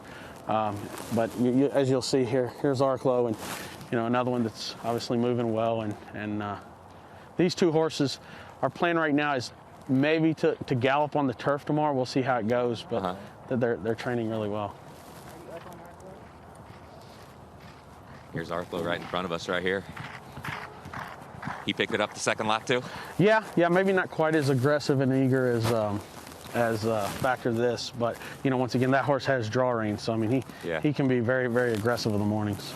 The cool thing standing back up here too, you got Breeders' Cup horse after Breeders' Cup horse passing you. Yeah, no you doubt. can keep an eye on the competition as well, right? You like to check them out, see how they look, how they're traveling. You obviously focused on your horses, but when you have an opportunity to look away, you definitely can check out the opposition for sure. All right, we'll start walking back down to the barns right now. Todd, we'll send it back to you. What a fascinating look, really taking you up close to one of the top barns in the country, poised for a huge Breeders' Cup trainer, Brad Cox, and he's taking us there behind the scenes as he works towards these 2 championship days of racing. Simon, I think what's lost in all of this, you watch Brad Cox and it looks like he's got a barn here all the time, but that's not the case at Keeneland. Guys like Ken McPeak are here year-round. Brad Cox is not. How difficult is that? Because Chad Brown sent out a picture. He's got 13 Breeders' Cup horses here, and he called it his temporary headquarters at Keeneland. How hard is it to take a big part of your outfit and then bring that routine to another racetrack that you're there for just a week or so? Yeah, the routine's not the problem. It's the logistics and having the staff. I mean, look, let's be honest. When you're a big trainer and a big barn operation, you seriously are only as good as the help that you have underneath you, whether it's the exercise riders, the grooms, the foremen, the assistants, the hot walkers, the night watchmen. I mean, the list goes on and on and on. This is a very, very labor-intensive business. Believe me, I've been there, I've done it. I know what it takes just to run a stable of, 60 horses or so. So it's very tough. So what you're doing, you're taking, say he's got to set up at Churchill, you're removing all those horses out of Churchill, and yeah, you can say, well, you just take the horses and the help and move them over to Keeneland. That in of itself is an operation, just moving all the setup. You've got to have, your feed, you've got to have all your equipment, pack it all up, get it all ready. But you've also got to have another night watchman here. You kind of now have to have more help.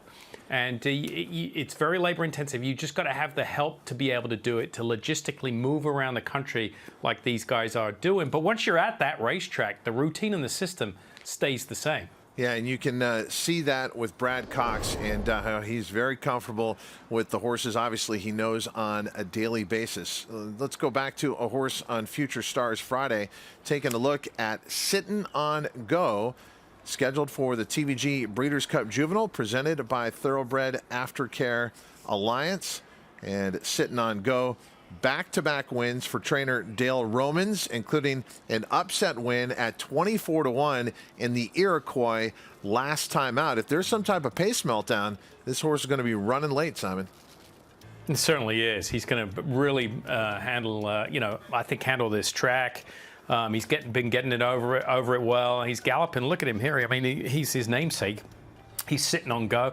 You see the rider, the difference in the rider here, riding a little longer, got the legs down the side of the horse a little more. It's kind of what Aaron Greider was referencing a little earlier on the show. You lose a lot of leverage here when you do that. So if the horse was to, just think about taking off, you'd be at a little bit of a disadvantage. But the advantage is that you're going to stay with the horse should, before the exercise or after they spook or tend to do something, less chance of you coming off as a rider. So this horse is doing exceptionally well. Looks great here, and I think you're right, Todd. A horse is going to be running late. Don't look for him early next Friday. Look for him coming from off the pace. Sittin' on Go, owned by Albaugh Family Stables, a chestnut colt by Brody's Cause out of the More Than Ready mare, Settin' on Ready, bred by Winstay LLC here in the Commonwealth of Kentucky, trained by Dale Romans. Whitmore feeling good, and he should, because he is in a 4th Breeders' Cup Sprint. Simon, it's not always necessarily about winning these races. You do have some remarkable horses over the years who've been able to win as a 2-year-old and going on to other divisions as an older horse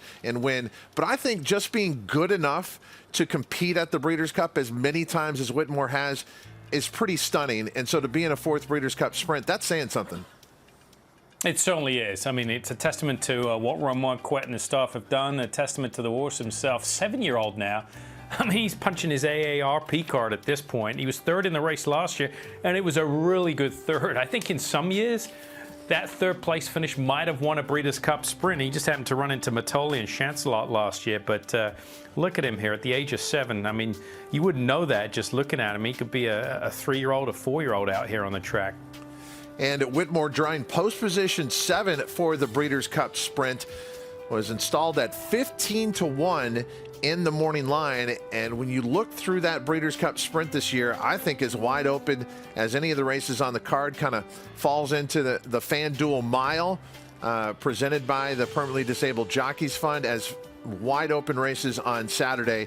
Just get the feeling there's going to be a big number that jumps up in the sprint. Why not Whitmore at 15-1? He knows just about every track on this circuit, has had success at Keeneland, and he will be rolling late. Whitmore, 4th attempt at the Breeders' Cup Sprint. Could this be the year where he gets that elusive win? One of the most consistent sprinters in the division year in and year out. Great to see Whitmore out on the track this morning here at Keeneland. There are many players who will be participating in the Breeders' Cup Betting Challenge who are watching the show and trying to glean some edges to help them with $1 million in prizes on the line. It's a live bankroll tournament. You have the best in thoroughbred racing, and in the Breeders' Cup Betting Challenge, you have some of the best horse players that the United States has to offer. And they will be playing Friday, November 6th and Saturday, November 7th. You could be in on the action. Visit www.breederscup.com/BCBC, the Breeders' Cup Betting Challenge. When we come back, we head back out onto the racetrack here at Keeneland. More coming up on TVG's Breakfast at the Breeders' Cup. Kicking back with more. Brought to you by WinStar Farm and Keeneland.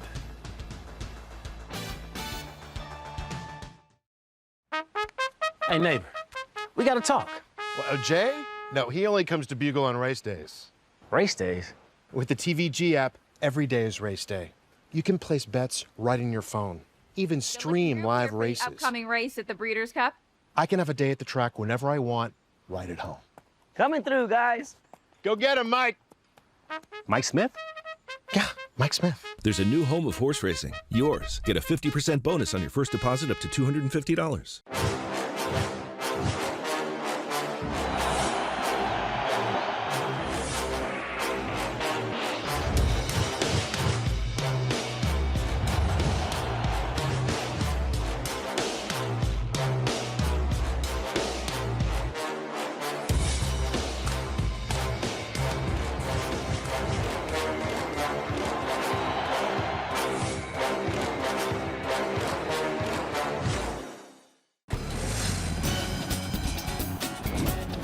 Hey everybody, I'm Ken Rudolph with your Lanes and Farm Weekly Preview. Watch the Breeders' Cup races on TVG and TVG.com. Early Friday, start with Keeneland's undercard leading into the Breeders' Cup Future Stars Friday. Then, on Championship Saturday, it's going to be so epic. Load up your account and fire away. Make sure to watch all the great racing action and wager with TVG.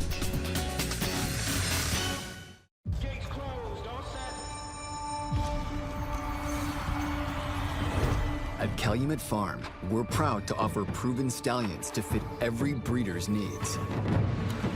With over 72 million in progeny winnings on dirt and turf, our diverse roster is producing the champions of today and tomorrow. Calumet Farm, a legacy reborn.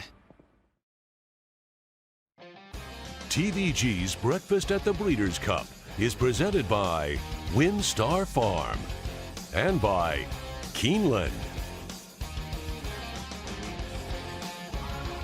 A gap of 5 more lengths. Thoughtfully is back there in 4th. Extrema is 5th. And Simply Ravishing still the leader. Simply Ravishing, a 4-length lead, moving into the final furlong. Now it's out to 5. Travel Column is in a tussle for that 2nd spot, along with Crazy Beautiful. Well behind Simply Ravishing. Luis Saez aboard. It is all Simply Ravishing in the Darley Alcibiades. Well, the last prep race always for the Breeders' Cup Juvenile Fillies here at Keeneland Racecourse is the Grade 1 Darley Alcibiades, and this year it was won by Simply Ravishing. We had the post position draw yesterday. She drew post position number 1 in a field of 7, and in that field of 7 you have 4 undefeated horses.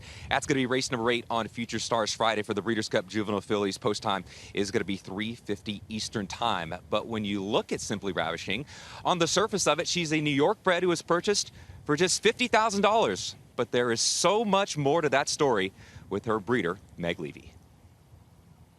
Back in 2017, I got a phone call that there was a mare that was abandoned at a farm, that she'd been there a while and she wasn't in the greatest place.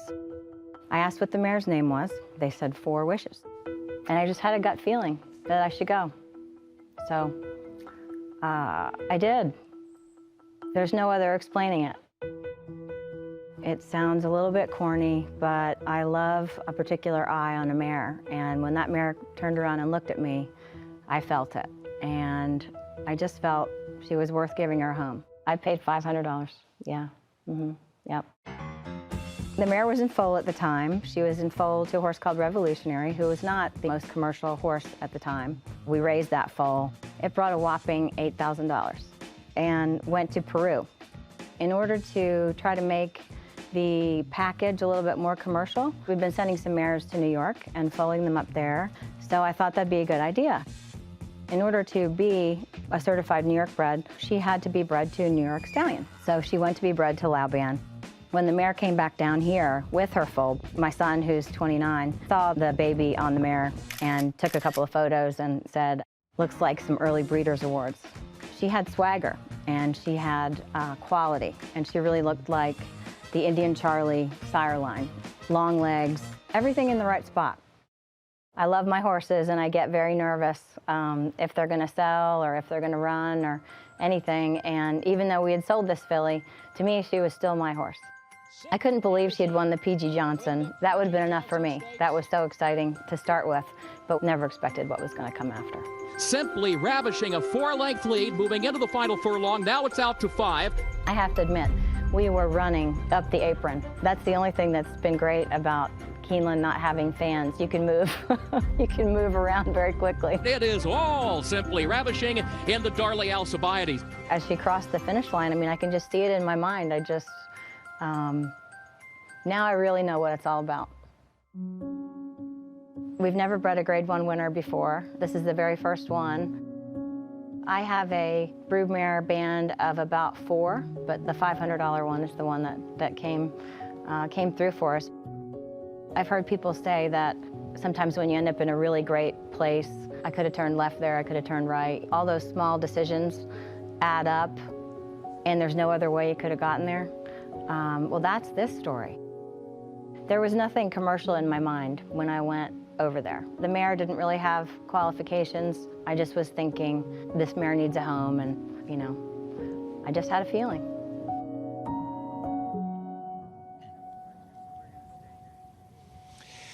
Well, that is the amazing story of Simply Ravishing. She looks to become the 4th New York bred to win a Breeders' Cup race, and she also looks to give her trainer, Ken McPeak, his first Breeders' Cup win. That is coming up on Future Stars Friday in the Breeders' Cup Juvenile Fillies. Let's now send you to Scott Hazelton. And we're back at the training track, and we just got a chance to witness the Irish Guineas winner Siskin trained for Juddmonte Farms. Garrett O'Rourke joins me from Juddmonte. And Garrett, first of all, what was your impression in seeing him out here on the training track? Well, you know, he's a lovely little horse.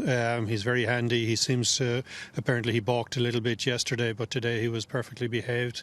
And he's travelled well. He's got the form. And now we've just got to get lucky on Saturday. He was brilliant in the Irish Guineas. Then he stepped up to face Older in his last 2. What did you make of his last 2 efforts? Well, you know, he ran very well. France didn't work out as well, and it was an odd pace. And the Ger Lyons seems to think he's better off when he's in a group of horses with a bit of cover up and then produce a turn of foot, and he's shown that he has a hell of a turn of foot. I think he ran well in the Sussex Stakes against older horses, some of whom Circus Maximus is here today, and he's very close to him, and he didn't break well that day. And obviously his other races are Grade 1 performances, Grade 1 wins. So a classic winner, I think he fits very well. Well, it shouldn't take long for him to find some cover going into the first turn. You and I were just discussing Europeans in going into that first turn. Why is it challenging for these Europeans to handle the race scenario going 2 turns at a mile in the U.S. versus the mile for configurations that are thrown at them in Europe? Well, I think the one thing that they're not used to is that, you've got to have position. It's a full field. A lot of the riders gig the European horses to get position, and then the turn comes up very, very quickly, and they're not expecting it. And a lot of them then fail to take the turn, and that causes a big ruck on the first turn. So, Bobby Frankel always said, get as close to the rail and save ground on the first turn, and always said you can lose ground on 1 turn, you can't lose ground on 2 turns. So I think we'll be trying to do something like that, and by the time you hit that second turn, I think you're just trying to find a path to get that turn of foot and come home as fast as you can. We've seen Tacitus, your classic contender, out on the track now 2 days following his workout, certainly a positive sign. What is it going to take for him to break through from the inside post against a group like this in the Classic? Well, he's been such a consistent horse and a hard-trying horse, and I think he gets an unfair rap. I think he has to have the race play into his strengths, and that didn't happen the last couple of times. So it'll be a bigger field this time. We're on the rail, the shortest way around, and I think an awful lot of the speed is on the outside. Our best hope is that the speed really, really goes, and we'll keep on clicking off the inner fractions, and it will be strong down the lane and pick them off. It's happened before. I mean, we all seen the Drosselmeyers, the Volponis, the whole, so I think horses like him have won the Classic before, and that's why we're here and still hopeful. You just said play to his strengths. What are his strengths? He can gallop, and he can just keep on pulling off those 12s all the time, and he's got a beautiful stride, and he doesn't get tired. So, if it's a true test and 10 furlong test, I think he's one of the horses that'll be strong at the finish. Garrett, always a pleasure catching up. Good luck this coming weekend. Thank you very much. Let's go to Gabby. Scott, thank you. We were talking about earlier Whitmore being on track, and this is actually the first day that I'm getting an eye on him, and he looks so good. It seems like he's jogging 2 turns the wrong way, or 2 laps the wrong way, and actually, he's schooling at the gate. I should have walked over there. Anyway, his exercise rider is actually Ron Moquette's wife, Laura, and she is always aboard him. So you can really see the relationship that they share. He's not always the easiest horse. In fact, Todd, Ron Moquette told me that his nickname in the barn is Conor McGregor because he always likes to fight people. So he is a little bit feisty, but right now he seems to be minding his manners on track. In fact, Seal Away was following him around the track. Seal Away was a little bit on edge, and Laura just said, "Pass me." So he settled a little bit more after that. But yeah, there's a lot going on track. Actually, Tiz the Law is walking right towards me. He was really strong in his gallops. We're going to show the jockey cam right now. Tiz the Law and Barkley Tag, who's aboard Stormy, his usual pony. They're walking towards me right now. Heather Smellin aboard Tiz the Law, and he just went out for a routine gallop, but definitely strong and feeling good here today. Feeling good today? Feeling good? Yeah. Barkley says good, and you can see him kind of walking away from me here. But yeah, Todd, you never know who's going to be coming and going, so it is very busy. But Tiz the Law, again, he looks fantastic. every day he just seems to be doing better and better. But yeah, to get it back to you, there's Whitmore on track still, and even Mutazabek was just on track too. This is the first time that I'm seeing him. And guess who else is on track? Todd Pletcher. I'm going to hope to get him in just a minute. Taking you right up into the action, and as a fan of the game as well as covering it, we're all fans who have dedicated our lives to this sport and at every level. And so to come to the Breeders' Cup and look out at the track and see star after star after star after star is a thrill for all of us. We wish you could be here, fans, but this is literally the next best thing, getting up close to the action. That way, even if you were here, you couldn't. So this is exciting to be out here on this morning. Let's take a look at another horse out on the track. This is Nazuna, preparing for the Breeders' Cup Juvenile Fillies Turf, Simon. Yeah, this is a filly I really like on paper. I know Ambassador yesterday, Scott said he liked the look of this filly, how she walked by him. And yeah, watching it here, I'm very impressed. Trained by Roger Varian. Very, very good young trainer. We had him on our breakfast show last year. Look how professional he is. He actually worked out in Southern California for a while, Roger. So he's very accustomed to the American system and getting a horse ready and bringing him here for what they're going to face. And don't forget, Roger was second in this race last year with a filly called Daya, who ran a very good race. One of my bets of the week. Just came up a pip short behind Sharing. And Nazuna follows a similar path in that she ran in the Shadwell Rockfall Stakes at Newmarket. Daya won it last year, and we're going to be second. Nazuna was second in the Rockfell, and she comes in here. This is a filly not to be underestimated. Believe me, I think she's going to run a big race, trained by Roger and owned by his wife. So, you know, I've always said that, you know, when an owner or their spouse or family own a horse, they're not experiencing external pressure, where to run, when to run. They're making all the decisions themselves, and I think it's the right one. Is it a cheaper day rate? Yeah, absolutely, for sure. Much cheaper day rate. But the problem is when things go wrong, you're at the risk of getting canned pretty quickly. Daughter of Kodiak, out of the Galileo mare Night Fever, bred by Baruch Stud Ireland in the Emerald Isle. Uni, remember her? She took last year what would have been the TVG Breeders' Cup Mile. This year, which is the FanDuel Breeders' Cup Mile, presented by the Permanently Disabled Jockeys Fund, and she's coming back to hand. You know, talk about peaking, Simon, and swinging the form back around. Uni's doing that. She certainly is. I mean, she's so good last year, and she's coming into this race in good shape. Had a couple of little missteps earlier in the year, right in the Juster game in the 4-star Dave, and then just peaked at the right time in the First Lady. And that was the prep race she used going into the Breeders' Cup Mile last year at Santa Anita, except the difference is this year it's right in her back door here. She's already a proven here at Keeneland. She loves it. She's won 2 out of 3 starts and always puts in her run. I mean, don't ever underestimate her. And again, another mare who, you know, is a rounding training here at the age of 6. Again, hats off to the connections. Michael Dubb, Sol Kuhn, you don't see that. We've talked about Godstormy, we've talked about Boy Girl. These are maybe, you know, 6, 7 years ago, 10 years ago. These mares would have probably been retired 3, 4 years ago.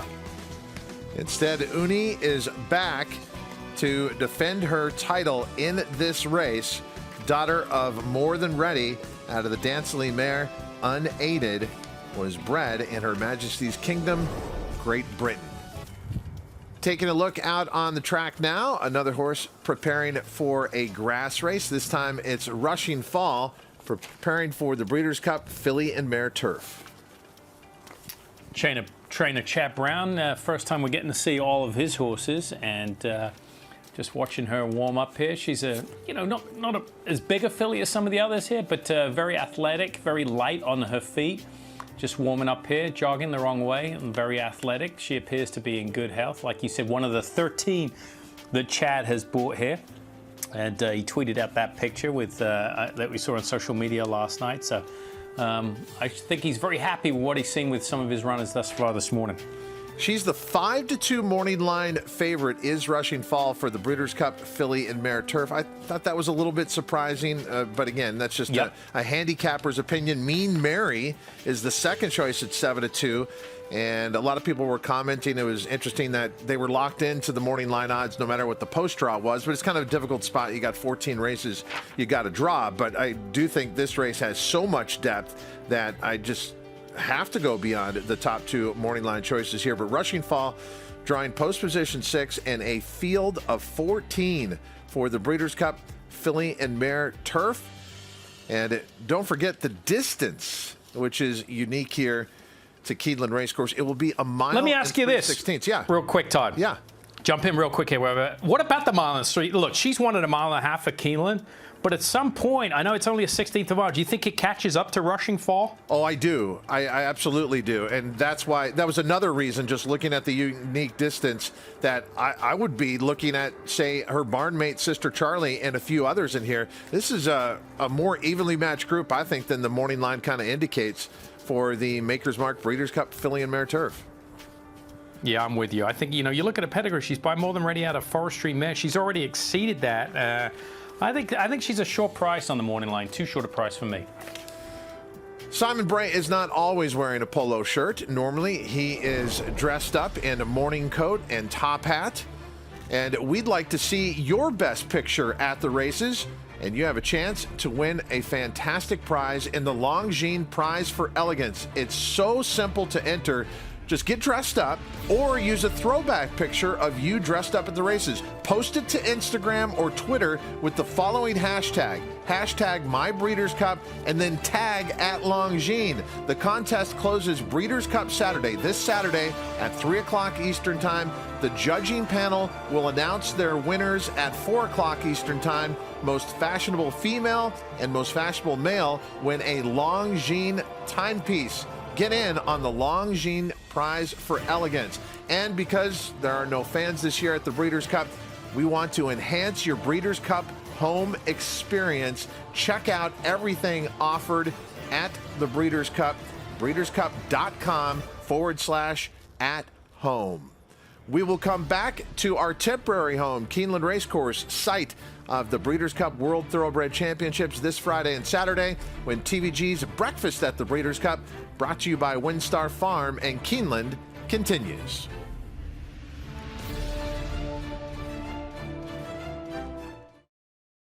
This is Karen's land. It's been here a long time, and so is she, along with Mojo. The first fence post went up here. Now there's 5,000 of them. After the storm, she started the cleanup here. This is more than just land. It's home. Karen runs with us on a John Deere 3E Series tractor, because who says a day's work has to take all day? Nothing runs like a Deere. Search John Deere 3E Series for more. John Deere is the official partner of the Breeders' Cup World Championship.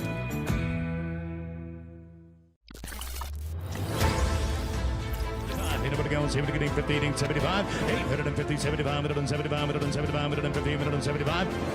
Sprout, 850,000. Thank you. Volatile, just like that. In front by 3, now by 4.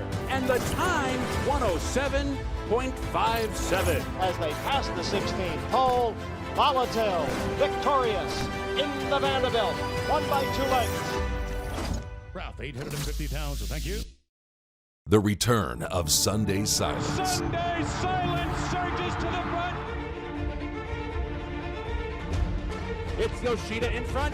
Yoshida takes charge at the top of the stretch, and Yoshida wins the Turf Classic. Here comes Yoshida, storming home in the center with Gunnevera. Yoshida! Yoshida has won the one word. The perfect balance. Yoshida.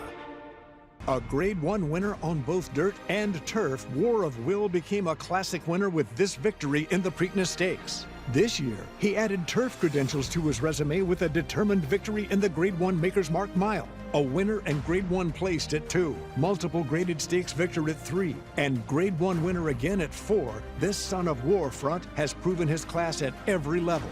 A classic winner with a stallion's pedigree, War of Will, standing in 2021 at Claiborne Farm.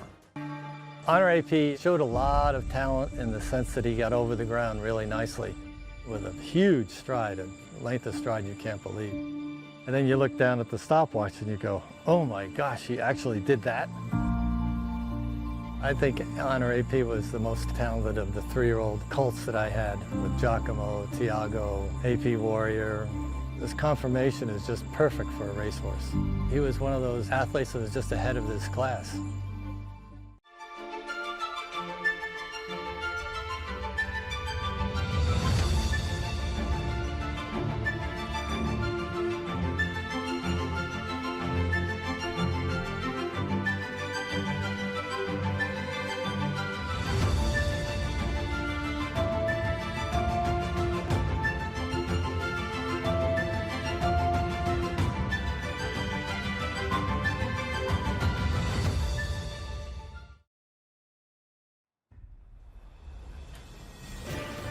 Out on the racetrack, keep me in mind, preparing for the Breeders' Cup Juvenile.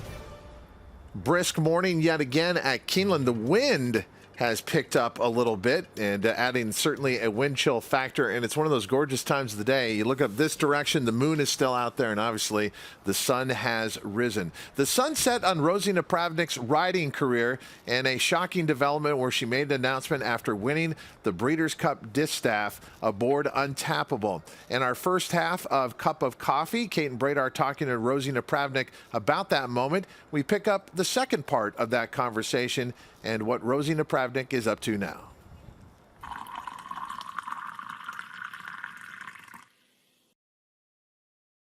Story far from over, as you started your family, and that was the first child, but there have been more children, and also, while maybe not the same experience as far as horses are concerned, you're still very much involved with horses, and in particular, retired racehorses. Bring us up to speed. Take us to where you are now and what you're doing. So it has been a crazy ride. I mean, although there were so many possibilities when I retired, I really had no idea what I was going to do when I grew up. So, you know, shortly after that, about a year later, we just spontaneously started looking for farms for sale. We were window shopping on our anniversary because we didn't have any other plans. So we just looked up some farms on the internet, and we ended up finding one we loved, and it took us like 6 months to buy it. It was just this process of jumping through hoops. And so now we have this great big farm. It's like 43 acres, and it's our dream farm. And now, you know, and then things just started falling into place and kind of rolling in a certain direction. And I didn't really have like a plan. It just started to happen gradually, where I had my heart horse, a horse, Old Ironsides, that I won 2 races on back in 2006, 2008. And so I had him, and he had been retrained by my mother, and he was really the one that inspired me of like, holy cow, like these horses are so not done. You know, there's so much left for them to offer, and they're, you know, they thrive on it. So it was him thriving on that, you know, second career and new job and wanting to please that really inspired me to want to do that. And so I actually got back and started competing that horse in eventing, which is where I grew up in Pony Club doing eventing. And he was like 16 at the time. So when I got to a certain level, I was like, man, I mean, I don't really know if he's, you know, going to hold up soundness wise, and he's getting older to do the next level. So that's when I started getting some younger horses in, and then I was doing the Retired Racehorse Project and doing the makeover, and it just sort of developed into a program. And at the end of the makeover, I sold a horse for quite a bit of money, and so I was able to get, you know, a couple more horses and retrain them, and then it's really just turned into a program and a business. And now I have 9 horses in training at the farm. But one of them is actually a horse of Joe's who's been laid up for a year after a sesamoid injury. And so I'm actually retraining him to go back to the races, which is super fun for me because I haven't really done that sort of on the farm training up and down hills and, you know, from the very start of it for 20 years. So you can take the girl off the racetrack, but you'll never take the racetrack out of the girl. No, as far as that is so true, so true. Well, it's always a pleasure. I'm wondering if fans want to tune in or keep track of what you're doing and what you're up to? I know you've been on social media in the past. Is there any place where they should look now to see what you're up to? Well, I do have a YouTube channel, which I should probably utilize a little bit better. And I actually have gotten to the point where the business has grown so much where I now have an employee, so we might get into doing a little bit more of that. And the YouTube channel is at Off Track Sport Horses, which has become sort of my brand name. And I've also done a video series with ABR Live, and that kind of came to a little bit of a halt this summer with COVID, and Joe had brain surgery, and just a few things there going was on just for a you few all. things going on. And the makeover was actually postponed, so but we are actually just about to pick right back up with that. So the America's Best Racing video series is going to come back, and you can just find me on social media, Facebook, Twitter, and Instagram. I've got stuff on all of those platforms, and we're always doing something, and there's always new young horses coming through, so it's so exciting. So exciting. Always kind of full circle as far as it's so full circle. And full circle here with our cup of coffee. Thank you so much, Rosie Napravnik. Thanks for having me. Well, we will continue to track your horses, your husband's horses on the racetrack, and also look forward to some more memories. So thank you. Let's stay on that theme about thoroughbred aftercare that Rosie Napravnik believes in so much, and it's something we all have an obligation to. The latest example in this interview with Scott Hazelton. Here with Shelley Mann of the Secretariat Center, located on the Kentucky Horse Park. And Shelley, what exactly is the mission, the goal of the Secretariat Center? Really, our mission and goal is to reschool, retrain, and rehome thoroughbred racehorses. So after they come off the track or out of training, they come to us, they spend a little time, and then we find great homes for them afterwards, kind of championing the versatility of the breed. What's the average turnaround time in rehoming a horse once they arrive at the Secretariat Center? It kind of depends on the horse and what they need, physically, mentally, that sort of thing, after spending time at the track. Anywhere from a week to 2 months. Some spend a little bit more time, but we tend to pick horses to come onto our campus that are well suited for another career. What do you mean by that, well suited for another career? How would one horse be well suited versus not another one?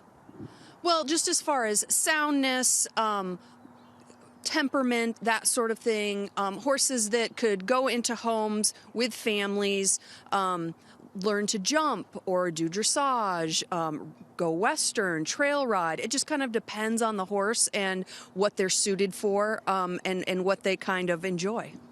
What is the average cost of repurposing a horse, rehoming a horse once they arrive to the Secretariat Center? Again, it kind of depends on the horse, that sort of thing, what sort of health care needs they have, what sort of retraining, that sort of thing, feed needs, things like that, farrier. But typically anywhere from a couple $1,000s a month on up. Is there a website that individuals can visit in order to see what the Secretariat Center is all about?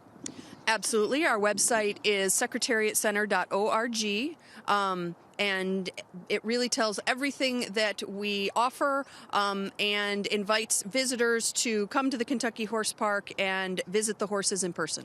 Shelley, great catching up, and continued good work out at the Secretariat Center. Thank you so much. The Secretariat Center is one of 74 organizations accredited by the Thoroughbred Aftercare Alliance. The TAA is the official aftercare partner of the Breeders' Cup, and at this moment, the TAA is asking connections of contenders to support Thoroughbred Aftercare by pledging a percentage of their potential earnings at the World Championships. If you would like to take the pledge to support our equine athletes in their new careers, visit thoroughbredaftercare.org/pledge. As we head out, Rushy heads out to the track here at Keeneland, preparing for the Big Ass Fans Breeders' Cup Dirt Mile.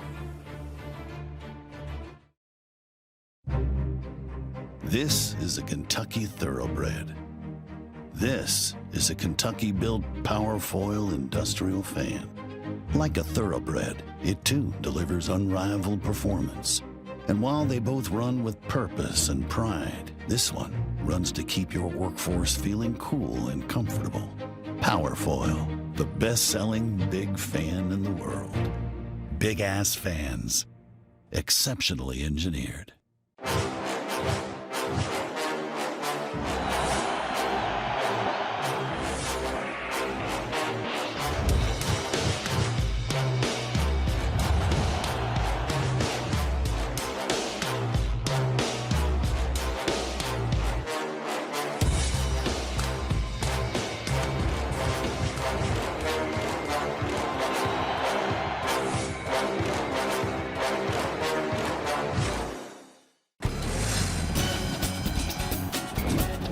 Hey everybody, I'm Ken Rudolph with your Lanes End Farm Weekly Preview.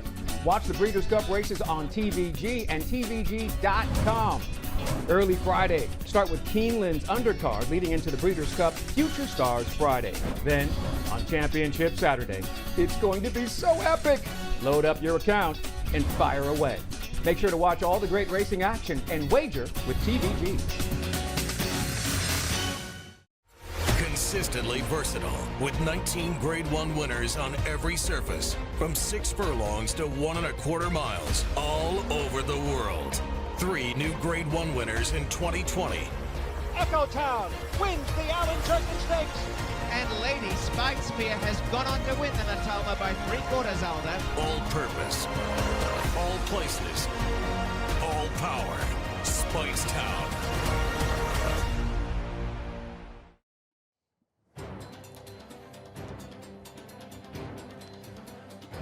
Welcome back to Breakfast at the Breeders' Cup, presented by WinStar Farm and Keeneland Racecourse. And we are pleased to be joined by Jack Knowlton of Sakatoga Stables, a man who's been living the dream for many years in this game of thoroughbred horse racing. Did you ever think that you'd be in a spot like this after what you went through with Funny Side some years ago?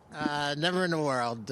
You know, we were so fortunate to get a horse like Funny Side and, you know, win the Derby, the Preakness, Jockey Gold Cup, and have a shot at the Triple Crown. But 17 years later, here we are, and I still almost have to pinch myself every day that, you know, we've got a horse that is not only in the Breeders' Cup Classic, is a 3-year-old, but he's the second favorite on the morning line. So we're excited, you know, and the weather's perfect, and hopefully, you know, we'll have a great race. It's a deep field, but we're happy to be here. We've had the pleasure of watching him train in several days since he's been here at Keeneland Racecourse. What has Barclay said to you about the way that he's acted here at Keeneland? Barclay's thrilled. You know, we made the decision, and it's a difficult decision when you have a small stable like he does, to just pack up, you know, yourself and the horse and, you know, your barn foreman who serves as groom and your exercise rider, Heather Smullen, and take off for 3 weeks. But Barclay felt that was the best thing to do, and I think he's being rewarded. I saw him yesterday. He was grazing in the afternoon. I saw him on the track this morning, and Barclay can't say enough positive things. So we're happy we made the move. It's somewhat similar to him moving to Saratoga, really. He had a couple of works on the track before the race, and his best race of the year was into Travers. You've done right by this horse each and every step of the way, you and Barclay and the team. After last year, when we knew he was going to be a promising 3-year-old at the end of his 2-year-old season, you said, look, we're going to focus on next year. Then things change, and obviously he adapted with everything that was thrown at him, and you're rewarded with a win in the Belmont Stakes, a New York bred winning the Belmont Stakes. What do you remember most about that afternoon? Well, I remember that I couldn't be there, but we had probably about 15 or 20 of our partners and family and friends there, and you know, it was just you know, highly unusual, but I had a lot of confidence going into the race that he would perform well. And you know, everybody will say, yeah, well, there was an asterisk, it was only 1 1/8, but anybody who watched the race, if it had been 1.5 miles, nobody was going to beat him that day. We just revisited. You're absolutely right. Nobody was getting past Tis the Law in the Belmont Stakes. But let's talk about now. The now, and yesterday, last night, he drew post position number 2. We've heard so much about him not wanting to be down on the inside of horses. What immediately crossed your mind when that number 2 pill was drawn out of the bottle? Well, you know, it wasn't our preferred. We talked about well, what would we like in a perfect world, and we thought anywhere from 5 to 8 would be fine. The good thing about him, if you look at some of his races, I mean, he can shoot out of that gate unbelievably quickly. So I think that Mandy's probably going to have an option to, if he breaks the way that we hope he's going to break, to kind of put him, maybe in the 3-4 path, whatever he wants to do. And ironically, the other 3 favorites, the Bob Baffert horses, drew 8, 9, and 10. So, they're outside, we're inside. We'll just have to see what happens. But, he'll work out a trip. I mean, he's a handy horse. And if you go back to his races, his maiden race at Saratoga, the Champagne, I mean, he was inside. He ran, between horses, around horses. So, he's very adaptable, very kind. And, I think he'll work out a trip. Do you think this is overplayed, this idea that he doesn't want to have an inside trip? Well, I don't know, I mean, the race is going to, I think, maybe he'll go to the front. We will. I mean, he was able to do so in the Derby. But, it's a loaded field. And, funny things happen in races. You just don't know. Sometimes, some horse will do something that nobody expects it to do, and it kind of changes the complexion of the race. But, we feel real good about him, and, he'll find a way, I think, to make a good run. He's doing as well as he could possibly be doing.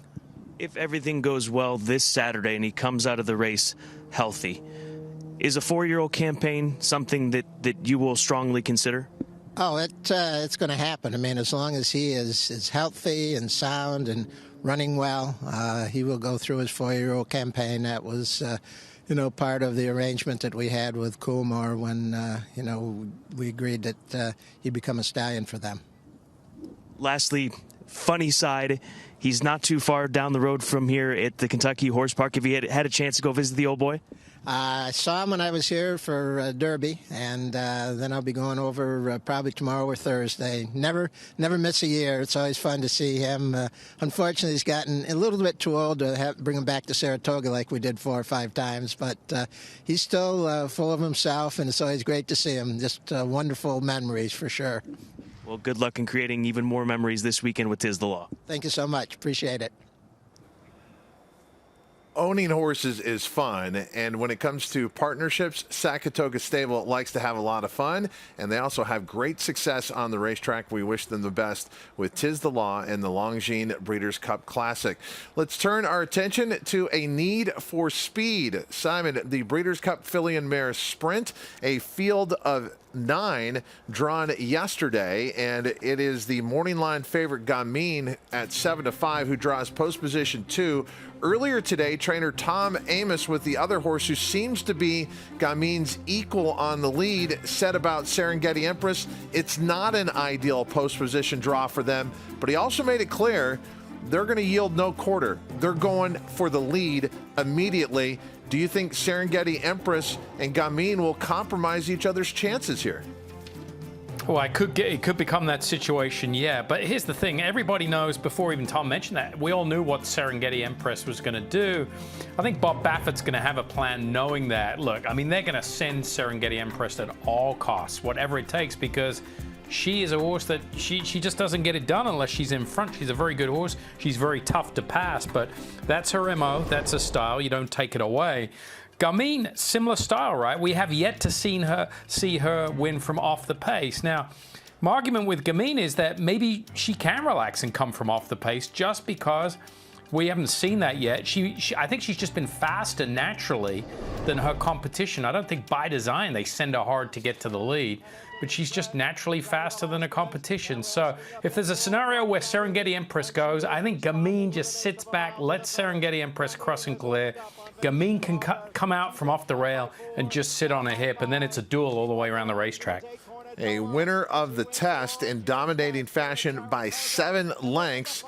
Gamine coming back to that distance here in the 7 furlong Breeders' Cup Filly and Mare Sprint. As far as what she's looked like in the mornings, this is a look a week prior to the Breeders' Cup Filly and Mare Sprint outside, and this work for trainer Bob Baffert, going 5 furlongs in 59-2, and then finishing up around the turn. Gamine appears to be ready with what we have seen in the mornings. And Gamine comes in when, as you said, Simon, when you just take out those route races and look at her sprint efforts, she's outstanding. She really is. I mean, look, I thought she ran a huge race in the Kentucky Oaks. I thought it was a ridiculous price to be odds on, because I was always skeptical of the mile-length distance, but she ran a huge race in defeat. She was only beaten 3 lengths from what I think is arguably a distance way beyond her scope. So coming back to 7 furlongs, that's perfect for her. I mean, she's an open length winner. 6 lengths, 18 lengths, and 7 lengths. Her 3 one-turn starts, just tremendous. So she's going to be a tough opponent.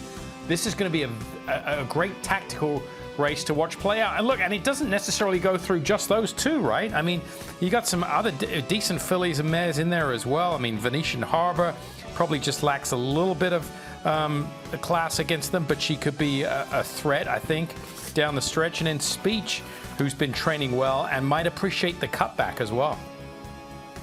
Yeah, I'll tell you a crazy long shot in there, and I shouldn't say crazy, but we were talking about the Foley family earlier. If this is a pace meltdown, ultimate meltdown, look for Sconson to be running late. And I loved her effort in the Beaumont here. She was second behind 4 Graces, and then a breakthrough win last time out in the 8 Bells. You're getting Sconson at 20-1 in the morning line in the Breeders' Cup filly and mare sprint. The boys get their opportunity with a lady in there as well, and the Breeders' Cup sprint. And Vekoma is our morning line favorite in here, but you're going to need 2 pages to look at the field that is lined up, because 14 of them will line up, and Vekoma gets way to the outside here at 3-1. And Vekoma, last time we saw him was the Met Mile. Not that layoffs are bad things for the Breeders' Cup Sprint. As a matter of fact, Simon, the trend has been statistically horses off freshenings do very well in the Breeders' Cup Sprint. But this was some time ago, the Run Happy Met Mile for Vekoma. Yeah, but you got to remember, he was away from the races from the Kentucky Derby of 2019, and he reappeared in, I know it was a minor stake down at Gulfstream Park, but he won. And then he did this huge layoff from about 4 or 5 months from March to June. He won the Carter. He's a horse that I think really thrives off, having extended layoffs between starts. We talk about it more and more. That head on there kind of shows you how he paddles. He's got that awkward way of going. That would go kind of hand in hand with the layoff. I mean, a horse like that has only got so many races under his belt the way he travels. He's very, very good, very talented. And on paper, he's kind of like Gamine in the fact that you take out the 2-turn races. Yeah, I know he won the Bluegrass. I get that. But when you take out the 2-turn races and just pencil in his 1-turn efforts, he's very, very good. Outside post is going to be a big issue for him, I think. Yeah, Vekoma installed as the morning line favorite again. Declared that before the post draw. Traditionally, a lot of times the morning line maker will take into account the post draw, but all these morning lines were assigned once Vekoma drew post position 14. Yapan does not know what it's like to lose, but Yapan also doesn't know what it's like to win a Grade 1. The 3-year-old son of Uncle Mo is 4 for 4 in his career, including a win in the Grade 3 Chick Lang last time out at Pimlico. I say that with the recognition, I'm not sure that winning the Chick Lang last time out leads to being the second choice in the Breeders' Cup Sprint, but it has here for Yapan. Yeah, I mean, it's kind of an odd morning line for him. He's lightly raced, I get it, but he's got to step up, Excuse me, I mean, he's beaten Double Crown and Relentless Dancer, right? What if they lined up in this race? They'd probably be 40-50-1. So, I mean, the morning line, I think, is just being based on projection here of what he's got. I mean, he's won by open lengths. Never knock an undefeated horse. He's done nothing wrong. Gets a pretty good post position. He's got a trainer that's done, well with these types of horses. Of course, he won the race last year with Matoli, but he came in with more credentials. And Yapan, we caught earlier going an easy 3 furlongs, but nothing easy about what he's going to do here in the Breeders' Cup Sprint. And Yapan going on Saturday against 13 other rivals in here, drawing post position 10. Also, you have CZ Rocket with that win streak coming in. CZ Rocket, a former claimer who has not lost for the new connections and comes in having won 5 races in a row and a big opportunity in the Breeders' Cup Sprint. Let's get back out to the racetrack and taking a look at Likeable for the TVG Breeders' Cup Juvenile, presented by the Thoroughbred Aftercare Alliance. And this is a live look at Likeable out on the track here at Keeneland. For trainer Todd Pletcher, first time I've got to see a lot of his horses, and this was like his other horse that we saw earlier. A little aggressive, a little headstrong, but you see that a lot when horses to come to new venues. I mean, you know, you heard Brad Cox say sometimes when they go to a new venue, they're looking around and they're a little more relaxed. The other hand is they can be like this. They've had a day off, they've traveled, they're fresh, the weather's cold, an environment they haven't seen in a while, so they become a little more aggressive. I would expect to see these types of horses maybe a little more relaxed yesterday. And I would say nothing wrong with this. Likeable, of course, coming in off an 8-length maiden win, as yet to win a stake. Maybe it'll happen this weekend in the TVG Breeders' Cup Juvenile. Likeable, son of Frosted, out of the Medaglia d'Oro mare Dashing Debbie, was bred here in the Commonwealth of Kentucky by Stone Street Thoroughbred Holdings, preparing for the TVG Breeders' Cup Juvenile presented by Thoroughbred Aftercare Alliance. As Gabby Gaudet told us earlier, it's busy all over the racetrack, including at the starting gate. That's where we find Gabby now. Yes, and here with Scott Jordan to talk more about what kind of morning you guys have had, and essentially what the role is of the gate crew when trainers want to come back here and school their horses. First question, Scott, is how busy has your morning been today? It's been busier than we usually have, but everybody's trying to school their horse before, you know, a few days out before they run on Friday and Saturday. We've had Asmussen's brought his, Tiz the Law's been here. We've had a Japanese horse. Thursday we're going to get some of the European horses, so it'll get busier as we go. What's the process like for you guys? Like, how could you describe what gate schooling is? We're trying to get them, like the foreign horses, it's a little different, the gate is and everything. There's a lot of the European horses and stuff that have never had anybody up above their head. So even if they don't have a guy in there with them, there'll be a guy on the offside. So we have to get them, you know, comfortable with our procedures and everything over here. So we're trying to get comfortable with them, and they're trying to get comfortable with us, so we can make it all work on Friday and Saturday. Does your team take notes on these horses? Yeah, on every horse that comes back, we put down what we did, what they needed, and everything. So we've got a list of stuff when it comes to the races. So, also, I mean, when the horses are in the gate, can you we can walk over here with the jockey cam. I'm not going to go into the gate with Duke. He might not like that.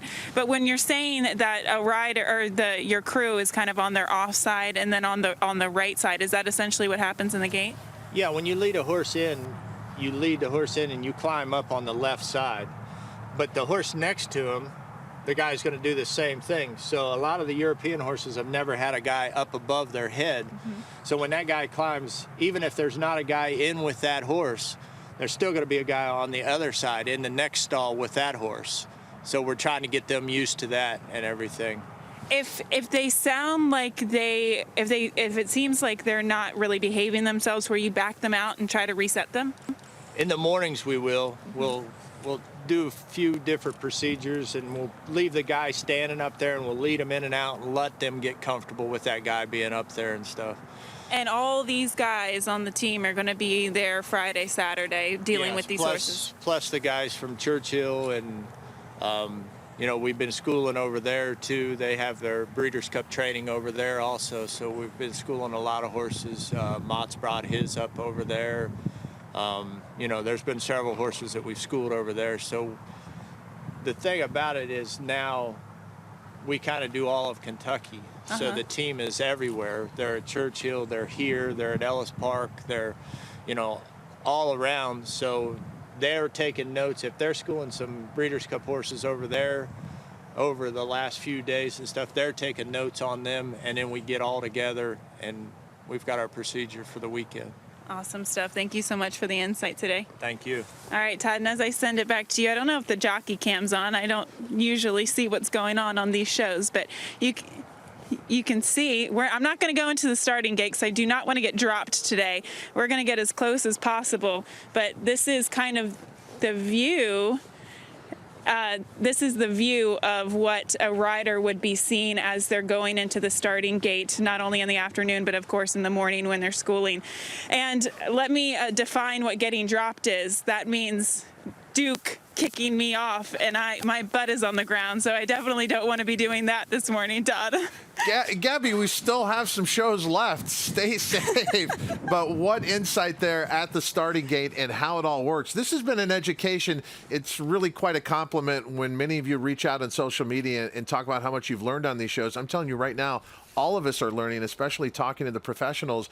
We see assistant starters every day, and we get a chance on occasion to talk to the head of those crews, but that was as insightful as you get about the process that it happens. I think so many people watch races on a daily basis and just think it's horses moving to the starting gate, the assistant starters letting them out, and that's it. No, the process of knowing those horses starts early in the mornings, and it's especially crucial when you have horses coming from all over the world here at the Breeders' Cup. Joaquin Jaime has been all over Keeneland Racecourse with trainer Brad Cox.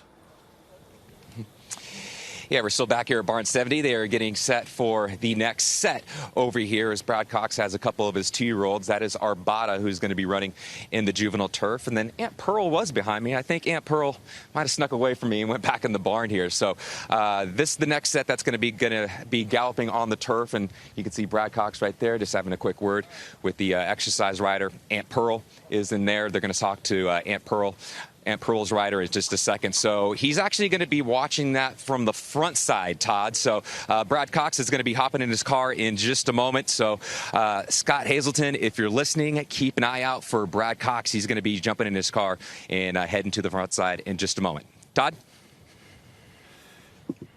And Brad Cox putting on a lot of miles. I'd like to see his steps count at the end of the day. Going to add up to a lot, especially after this morning. Let's get back out to the action that is out on the racetrack right now. So Brad Cox sending out a number of horses that will be there shortly, but the horse we're taking a look at here going the opposite way, and that is Editor at Large preparing for the Breeders' Cup Juvenile Fillies Turf, Simon. Yeah, for trainer Chad Brown, this is the race that actually got him on the map, right? Back in 2008. His first Breeders' Cup starter with a barn full, I believe, about 15, 20 horses. A horse called Maram won the Breeders' Cup Juvenile Fillies Turf, got his career going, and look how far he's come. 14 more Breeders' Cup wins later in that short period of time. And he's got another young filly here, Editor at Large. She's had a couple of starts. She broke a maiden up at Saratoga and then was third in the Miss Grillo at Belmont Park. Pretty little filly by Lou de Vega. True European pedigree here. Excuse me. My guess is that she's, without knowing this, she's probably one of those yearlings that were purchased at Tattersall's in England. Remember, he makes a foray to England every year to buy those European pedigrees specifically with turf racing in mind. She has a European pedigree top and bottom. Pretty little mover. Let's turn to another horse for the Breeders' Cup Juvenile Fillies Turf. A look now at Invincible Gal. And Invincible Gal out on the track right now, bred in your home country, Simon, Great Britain. Yes. Yeah, Invincible Gal, another homebred hit. Well, I should say homebred, bred in Great Britain by Invincible Spirit, trained by Graham Motion. And maybe another Tattersall's purchase. We'll see. Look at this aggressive gallop. And nothing too much or wrong with this. Just a filly that appears to be doing good. Big, beautiful filly. Got a great stride on her. I think her races have been good. Up until last time, she ended up on the lead over a very yielding turf course at Pimlico. And I would expect to see maybe a trip from off the pace, slightly firmer turf. She could run a big race. I thought her races coming into that were pretty good. She won sprinting up at Saratoga, but look at her here. She is just eating up the ground. Very willing participant. She wants to get the gallop done, and you can see she's got that kind of long striding turf action there, and probably a filly that would benefit from just coming slightly more from off the pace there. Beautiful looking filly. I like the way she moves. And Invincible Gal, a tough trip 2 starts ago in the sorority, then caught a yielding turf course last time out at Pimlico. Invincible Gal, a bay filly by Invincible Spirit out of the Acclamation mare. Alcindi was bred by Rabba Bloodstock in Her Majesty's Kingdom, Great Britain. Invincible Gal continuing her preparations, and if you want to join the conversation about the Breeders' Cup as well as industry topics, we got the great show for you. Cocktails and Conversation. That will be coming up tomorrow, Wednesday at 7:30 Eastern Time on Breeders' Cup Facebook, YouTube, and Twitter. Hosted by Brittany Urton and Nick Luck, who did such a wonderful job yesterday hosting the Rude and Riddle Breeders' Cup post-position draw show. 14 races they took us through and gave us great insight into each and every horse as the post positions were drawn. NBC is lucky to have them, Brittany Urton and Nick Luck, and we're also very fortunate that Brittany Urton calls TVG home. Join both of them for cocktails and conversation. We'll rejoin the action here at Keeneland Racecourse when TVG's Breakfast at the Breeders' Cup, brought to you by WinStar Farm in Keeneland, continues right after this.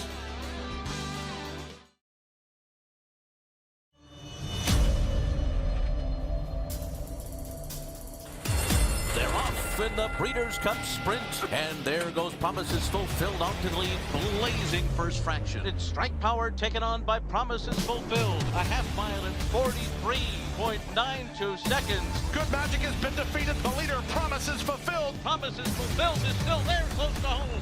Promises Fulfilled is going to win the Allen Circus.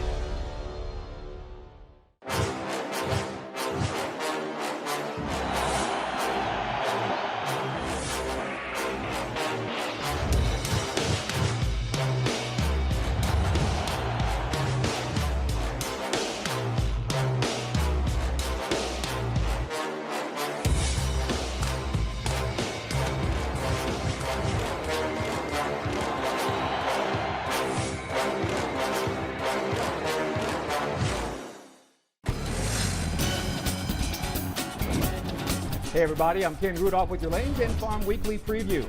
Watch the Breeders' Cup races on TVG and TVG.com.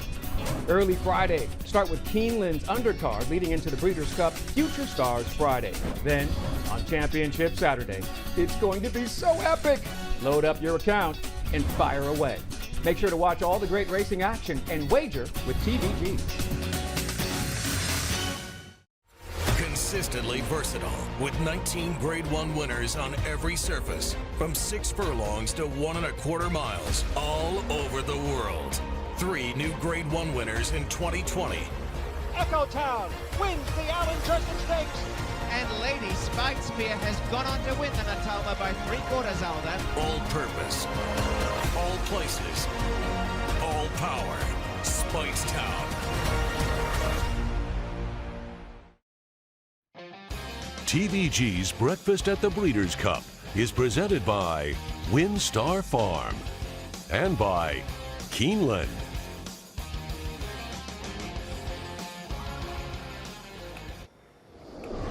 Okay, you're expanding your knowledge about the sport, but you're also learning about who's thriving in the mornings here at the Breeders' Cup and who's going to be ready for those 2 championship days of racing. So take that knowledge, take that insight, and turn it into money. Become a TVG account holder. TVG is the leader in advanced deposit wagering. With no fans on site, this is going to be the way that most people will be wagering from home. And go with the most trusted name, TVG. We're so sure you're going to love it. You can bet the Breeders' Cup with a 50% deposit bonus up to $250. It is a chance now to take a look back at some of the Breeders' Cup Classics over the year. We've talked about the depth of this year's Breeders' Cup Classic, the highlight to 2 championship days of racing, and we look back now at the highlight in 2001. In the gate, ready for the start of the Classic, and they're off! To the cheers of the crowd time. Guided Tour breaks alertly with Orientate. Albert the Great is gun to the lead. That's Albert the Great. Ore Chavez puts him in front, but Pat Day and Orientate are going to take the fight to him. And those two hook up in a speed duel in the first furlong here. Tis Now not far behind. He's running third in the early going. Guided Tour drops back to run along in fourth. Galileo only 5 lengths from the lead. He's fifth. The arc winner Saki is sixth on the outside. And the favorite Aptitude is now running in seventh. Macho Uno bulls his way through from eighth now. Black Belush is ninth. Include is down toward the inside, and he's now 10th. Freedom Crest, Gander, who's well in hand, and at the back of the pack is Long Shot of Late Stancer. The quarter went in 23 1/5 seconds, a grueling pace here, and into the wind half of 47 seconds flat. Albert the Great grinding it out on a short lead now. Orientate couldn't stay with them. There goes Guided Tour, who splits horses decisively with 5 furlongs to go. And on the outside, the daunting presence of a horse of the year, Tis Now, and he's right there just off the pace fourth. Saki and Galileo right there and behind the lead. Macho Uno's in the thick of it as Aptitude begins to roll here with 3.5 furlongs to go in the Classic, and it is Albert the Great blazing the way. Tis Now looms in second. Saki is there on the outside. Guided Tour fights on. Galileo's under a heavy drive. He's still 6 lengths behind. Include will put his run through on the rail. Aptitude is taken wide by Gander, and the field turns for home. Here comes the arc winner, Saki, and he storms to the lead. Saki in their lead, and Tis Now is battling on. The American Horse of the Year and the arc winner are heads apart with a furlong to go in the Classic. On the outside, Saki. Tis Now fights on. Here's the wire, desperately close. Tis Now wins it for America, beating Saki right on the wire. Finishing third was Albert the Great. Macho Uno was fourth. Oh, did they deliver a thriller here at Belmont Park this afternoon? An heroic stretch drive that will go on in Breeders' Cup legend. Tom Durkin, amazing. I was at that Breeders' Cup, and you have to remember the circumstances. It was less than 2 months after the terrorist attacks of September 11th. We talk so much in this age of a global pandemic. It's amazing we're even having a Breeders' Cup. Think about that moment in New York City. There was talk about, should we be having a Breeders' Cup? We did. The end result was a Breeders' Cup Classic that will be remembered for generations to come. Tis Now, that call wins it for America, and the only horse to win back-to-back Breeders' Cup Classics. The 2001 Breeders' Cup Classic, considering the circumstances and the performance on the racetrack, one of the best ever. We had the potential this year's Longines Breeders' Cup Classic to also have the same type of thrills. Let's get our report now, starting with Joaquin Jaime. Yeah, Todd, and we start with the 3 Bob Baffert horses that he's going to have arriving a little bit later today here at Keeneland Racecourse. And we look at Bob Baffert's 3 horses competing in the Breeders' Cup Classic this year. They all had their hand in the Kentucky Derby in some way. You have Authentic, who won the Kentucky Derby this year, coming off a second-place finish most recently in the Preakness Stakes. You have Improbable, who is your 4-1 beaten favorite in the 2019 Kentucky Derby. And he's as sharp as he's ever been in his career, rattling off 3 consecutive Grade 1 wins. And then we know the story of Maximum Security. Crossed the line first in that same Derby in 2019, ended up being disqualified and placed 17th. He won the TVG Pacific Classic earlier this year. All those Baffert horses are expected to arrive earlier, or I should say later on today here at Keeneland Racecourse. One horse from Southern California that has been here for a while, that is Higher Power for trainer John Sadler. I saw John Sadler earlier this morning out at the racetrack, said he just had a routine gallop today.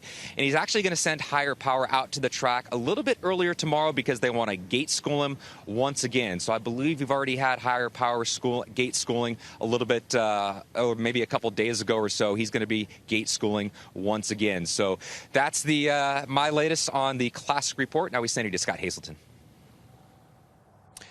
Joaquin, we've yet to see Global Campaign here at Keeneland, so we look forward to seeing that. Certainly tomorrow would be ideal in seeing that Grade 1 winner. But one horse that we've seen plenty of is Tacitus, the Big Gray, for a second consecutive day following his workout 2 days back. We saw him out on the race course training and galloping and looking fantastic. The big, long, leggy son of Tappet out of that great mare Close Hatches. We'll see how he fares in the Breeders' Cup Classic. Had a very interesting conversation with Garrett O'Rourke of Judmont, of course, the owners of Tacitus, saying that they feel that their best opportunity will be if they get a setup. He needs horses to go out and set the pace for him and then grind out a victory. He referenced Drosselmeyer from a few years back at Churchill Downs, a horse also trained by Bill Mott. So they do, Gabby, recognize that they're going to need some help, but he's a horse that's been very consistent and very sound over the course of his career. Yeah, absolutely, Scott. I'm going to check in with two other classic contenders. One of them is Tiz the Law. He took to the track earlier today, and it just continues. He is strong. He is confident. He just looks like a very happy horse. Now, compared to yesterday, he was tugging a little bit harder today. The cold, crisp fall air is definitely making him feel fresh and strong, but all good things from him. Now, I guess the news would be that he drew post position number 2. The camp always saying that he's a horse that's better outside of horses and having the ability to relax outside. So he's going to have to figure out a trip under Manny Franco. But once again, no news is good news with Tiz the Law. He just did his regular gallop today and will likely do it again tomorrow. And with regard to Title Ready, he's still at Churchill. I have not been able to see him on track, but he will be shipping here to Keeneland today. So hopefully can take a look at that Dallas Stewart trainee. In fact, we will be hearing from Dallas Stewart a little bit later today with an interview by Kaiten Bradar. And speaking of Kaiten Bradar, we check in with her for more classic news. Gabby, we'll start with Tom's Data. According to Al Stahl, everything status quo. Tom went to the track at 7:30 during the designated time period for Breeders' Cup horses, did his routine gallop. He will do more of the same tomorrow morning, but first thing in the morning, because that will be his last trip perhaps ever around Churchill Downs Oval. After that, he will board the van that is expected to include most of the other Breeders' Cup horses that are here at Churchill Downs and head over to Keeneland. Now, for By My Standards and trainer Brett Calhoun, also a routine morning. He went earlier this morning, galloped a very strong 1.5 miles. I asked Brett if this was typical of him. He took a good strong hold of the bridle and was really as sharp as I've seen him any day. And he said maybe he's even a little bit sharper than he's ever been before. He attributes the cooler weather and the training program leading up to the Breeders' Cup as contributing to that sharpness that we're seeing. But he does seem very confident about the way By My Standards is headed into the Breeders' Cup. And as I stand here in front of the barn, you can see that there is a lot of spruced up nature of the barn with the bumper crop of roses behind me that the barn has enjoyed throughout the entire season. They're certainly hoping that it's also, Todd, a bumper crop year so far as the Breeders' Cup is concerned. By My Standards, drawing post position 3 in the Longines Breeders' Cup Classic and installed at 10-1 in the morning line. Kaiten Bradar saying an upset possibility. But, Simon, that means you're going to have to beat Improbable if there's going to be an upset in this field. Improbable is the morning line favorite, got a good post draw as well in post position 8, and is doing everything right in the mornings. Yeah, I think the whole field the race goes through Improbable, in my opinion, from what I've seen. We've watched this horse closely. I respect By My Standards. I think visually his workout in 5/8 in 59, he was absolutely tremendous when we saw him last week galloping. But I tell you who else was very good, and that's been Improbable. And I'm not talking about his last work. I'm talking about the work before that and the work before that. He's had a steady Bob Baffert diet of 6 furlongs, 5 furlongs, 7/8 workouts, and he's just moving tremendously well. I think he's coming to his own at the age of 4. We've seen that in his past performances. He's getting better and better, and he's just a very good-looking horse, and he's got the mechanics to go with it. Very efficient stride. Just you can see why he's going to get the 1.25 mile trip, and how he got it in the Hollywood Gold, in the Gold Cup at Santa Anita, winning by 3 lengths. He covers a lot of ground. He's very fluid in his motion.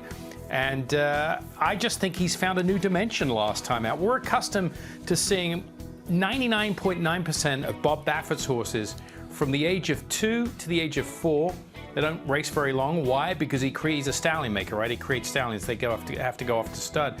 But 99.9% of them lay within 2 to 3 lengths of the lead at any point during their race. We found a new dimension here with Improbable last time.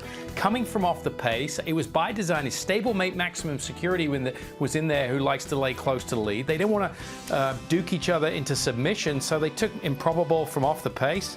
And I think we saw a much improved performance. I think the setup is going to be perfect for him. And I like this running style going into the Breeders' Cup Classic. He's going to be a major threat. Everybody has to deal with Improbable.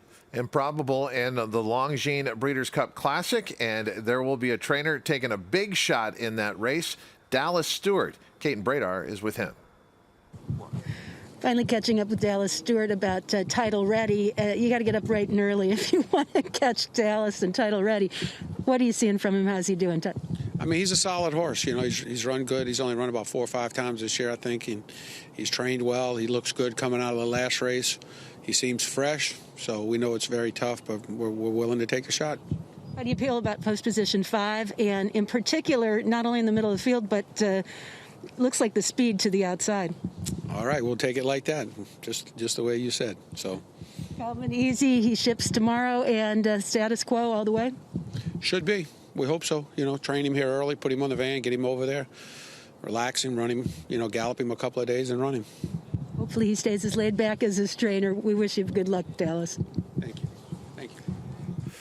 Title Ready is the longest shot in the morning line of the Longines Breeders' Cup Classic at 30-1. That is your Longines Breeders' Cup Classic report for today. And as we said, the depth of the field is there. And now you just have to have everything come together. Everything will be coming together on the technology front for you to follow the Breeders' Cup any way you want. Check this out. Download the Watch TVG app. It's very simple. You pick your platform, Amazon Fire, go to the Apple Store, Roku. It's up to you. But once you download the Watch TVG app, you're going to be able to watch the Breeders' Cup any way you want. Choose one or multiple of our live streams that will follow the Breeders' Cup contenders from the time they enter the paddock until they walk into the starting gate. A camera will be dedicated for each starter across all 14 championship races. That allows you to keep a close eye on all the horses as they warm up for the Breeders' Cup. Download the Watch TVG app and watch the Breeders' Cup in a way you've never seen before. We'll be back right after this. It's not how we fly, but how we fall that separates the pioneer spirit from the rest. This is what's remembered, what remains, when all else has been stripped away. Breeders know that English Channel offers unparalleled value in its class. With 9 crops of racing age, English Channel has sired 6 champions, 5 millionaires, and 23 graded stakes winners. A perennial leader among turf stallions, English Channel has also sired 9 individual Grade 1 winners on both the turf and dirt. English Channel, the best value at stud. This is Karen's land. It's been here a long time, and so is she, along with Mojo. The first fence post went up here. Now there's 5,000 of them. After the storm, she started the cleanup here. This is more than just land, it's home. Karen runs with us on a John Deere 3E Series tractor, because who says a day's work has to take all day? Nothing runs like a Deere. Search John Deere 3E Series for more. John Deere is the official partner of the Breeders' Cup World Championship. Is storming away to win the commentary, a top-class 2-year-old. And Caravaggio is on his way to completing the Keeneland Phoenix and Coventry Stakes double in Great Sky. And it is Caravaggio who begins to close. Caravaggio is the champion 3-year-old sprinter, and Caravaggio wins for the second time at Royal Ascot. Caravaggio, coming home to Coolmore, America. Hey, neighbor, we gotta talk. Well, Jay? No, he only comes to Bugle on race days. Race days?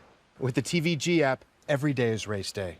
You can place bets right in your phone, even stream live races. Upcoming race at the Breeders' Cup? I can have a day at the track whenever I want, right at home. Coming through, guys. Go get him, Mike. Mike Smith? Yeah, Mike Smith. There's a new home of horse racing, yours. Get a 50% bonus on your first deposit up to $250. We sold 2 gun runners. One was the highest priced gun runner filly in the sale. She was $750,000. He's got pedigree. He's got a phenomenal race record. Trained by a trainer that's made stallions in the past, and has a phenomenal female family. Wouldn't shock me at all if he had competitors in the Breeders' Cup juvenile events at the end of the year. Anybody that's breeding a quality mare should certainly think about going to him. $775,000, thank you. It's not how we fly, but how we fall that separates the pioneer spirit from the rest. This is what's remembered, what remains, when all else has been stripped away.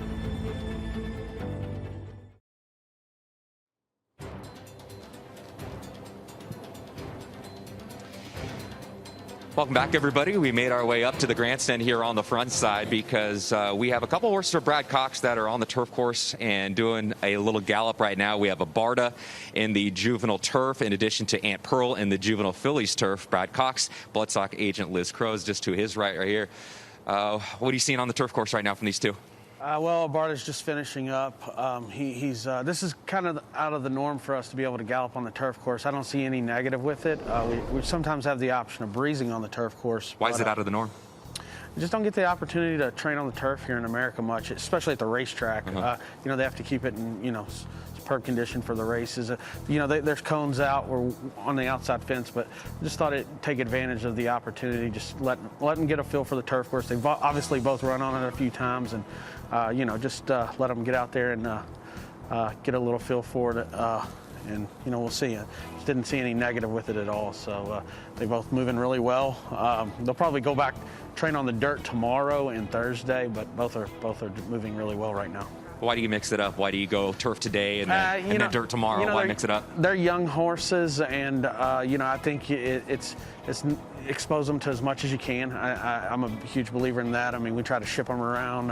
It's not like they're at one location all the time. Some of these horses have been at Ellis, Keeneland, Churchill, and just mix it up. Expose them to as much as we can early on, so later on in life they can adapt and accept change well. What'd you tell your riders? We're in a commercial break when they just started their gallop. What were you telling your riders on the walkie-talkie? Just to back up maybe a little further as far as the poles go and gallop a little further, given that the turf course is 7.5 furlongs, as opposed to our normal our dirt oval here is 1.16 miles. So just making sure we got enough out of their gallops this morning, and they seem to be moving really well. You're taking a look at Aunt Pearl right there, a wire-to-wire winner in her last start in the Grade 2 Jessamine Stakes. I mean, how impressive have you been with Aunt Pearl in her 2 lifetime races so far? Oh, yeah, super impressed. She's very talented, obviously has a lot of speed. She's on the go. She likes to train. She's forward enough, and hopefully we'll see more of the same on Friday.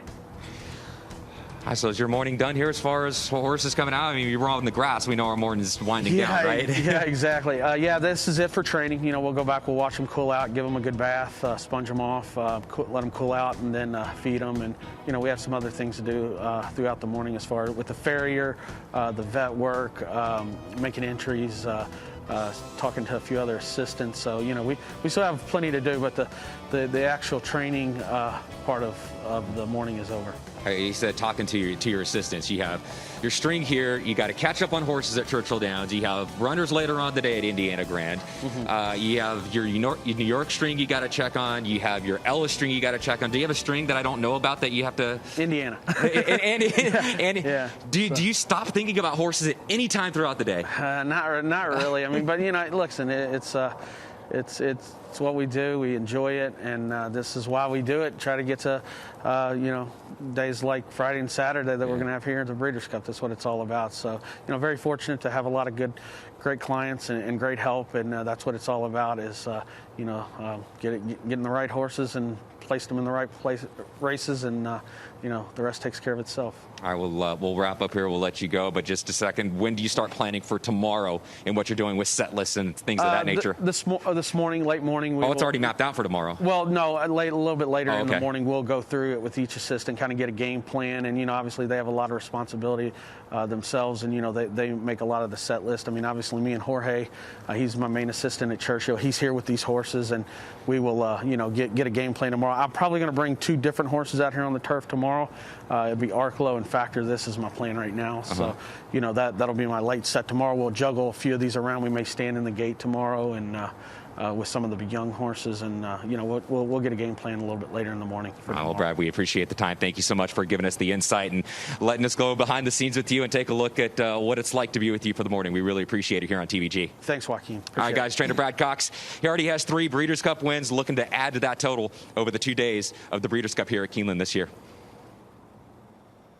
I want a nap, and I've just been watching him all morning. And Brad Cox running a sizable stable with various divisions. That is something that has changed in our game. A lot of people talk about the enormous operations like Chad Brown, Todd Pletcher, Brad Cox. And Simon, you've always pointed it out. Some people dismiss their success because they have so many horses, but just running an operation of that size is an accomplishment in and of itself. Yeah, look, you're very fortuitous. It's a huge advantage if you have an operation with a lot of big horses and spread out around various racetracks. But it's almost in some respects harder to manage and run an operation like that than it is being based in one area with, say, 25 to 30 horses. These are guys at the top of their profession that, believe me, if you could ask them about any horse, say a horse at Indiana Grand, he could tell you how that horse is doing and what the plans are. I saw that with trainer Bill Mott. I headed up the winter operation in New York. He knew exactly what was going on. And the forefather of all of this, of course, is the great D. Wayne Lucas, who started that off, the satellite operations, where you touched on earlier, Todd, about the logistics and the people and the help. You could just take a horse from Monmouth, put him on a plane, send him to California, and he would slot into the same program. The groom wouldn't even necessarily have to travel because the feed program was the same, the structure, the way the barn was set up was the same. There wouldn't be any disruption. Yeah, and that's why you had a lot of those assistants coming from operations like that go out and be very successful trainers on their own. They learned their lessons well. We did notice Brad Cox was turning his binoculars back towards the track. That's because Aunt Pearl is still out there, and up close to Aunt Pearl is Gabby Gaudet. Todd, yeah, Aunt Pearl is here, accompanied by the pony. The guys just turned around and looked at me as they heard me say her name, and Abarta is actually in front of her. What's been so interesting about Aunt Pearl, in the afternoon, she is so strong, and she's got so much natural speed, even in her gallops in the morning. I wouldn't say she's overly tough. She just has a lot of energy in the morning, but she can also turn it off, and that's a sign of a very good filly. And I think it's important to note, because she might have to do that come race day, but you can kind of see her on the jockey cam. She is just all class, and that's exactly how she was before she stepped onto the turf. She had to wait for a pretty long time before she was able to get onto the turf course. So, Todd, as quick as she is, as fast as she is, she's also very professional. I don't think she's going to have trouble relaxing if that day comes. And Simon, as we watched her on the turf, and we're going to get a look at Miss Amulet here in just a moment, but we saw the turf earlier in the week, just literally a couple days ago. It was getting ripped up pretty good when they went around, but as it has dried out, it appears it's a much different type of turf today, and that they're getting over quite nicely.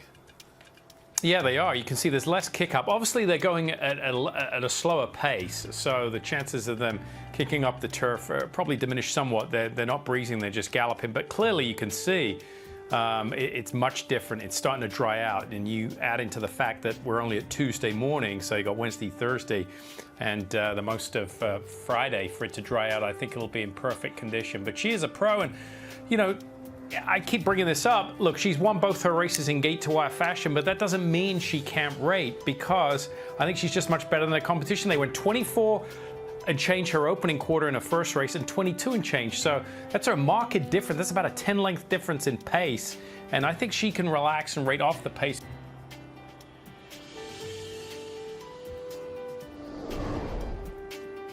there was Miss Amulet preparing for the Breeders' Cup Juvenile Fillies turf for owner Doreen Tabor, trained by Ken Condon, a grayer filly by Sir Prancelot out of the Oasis Stream mare Sheena's Dream, bred by Ringford Stud in Ireland. Here is a look at Daria, who is preparing for the Breeders' Cup filly and mare turf.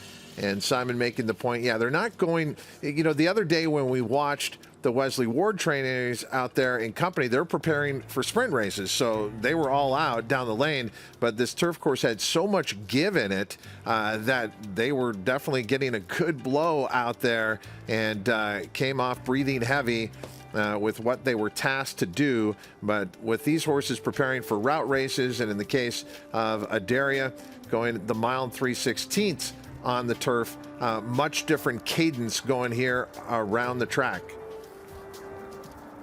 Yeah, definitely. They're going to be, just get a nice feel of the turf course here. That's the idea here of these gallops. It's not to get anything out of it from a fitness standpoint. It's more exposure, as Brad Cox talked about there, for trainer James Fanshawe here. Daria is coming off a third-place finish in the Prix de l'Opera. That was a very good effort. She won the Prix Jean Romanet 2 starts back, trained by James Fanshawe, former longtime assistant to Sir Michael Stout many, many moons ago.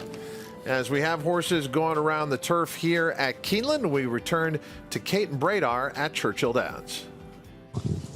We mentioned the family affair between Vicky Foley and her brother Greg Foley, and the fact that they both have horses in the Breeders' Cup. Greg, is a point not wasted on the local racing community and the local community in general. I think you guys have one of the biggest cheering sections of anybody in Kentucky. I think we got a pretty good group, between Vicky and I locally here. But I'd say we got our share of fans. It is a team effort, though. I know Vicky mentioned how you saddled Hog Creek Hustle for her, and he can be a tough customer, and your barns are right side by side. I know the kids are very much involved in the operation as well, and in all aspects of the racing game, so to speak. So I got to think that means even more with the whole family so involved in it. For sure. Everybody's excited, and of course, we're in very, very tough races, but both horses, her horse and my filly, they're going into the race in good shape, and I think they'll make a good showing. They both kind of got the same running styles. They'll be coming from off the pace, and just see what happens.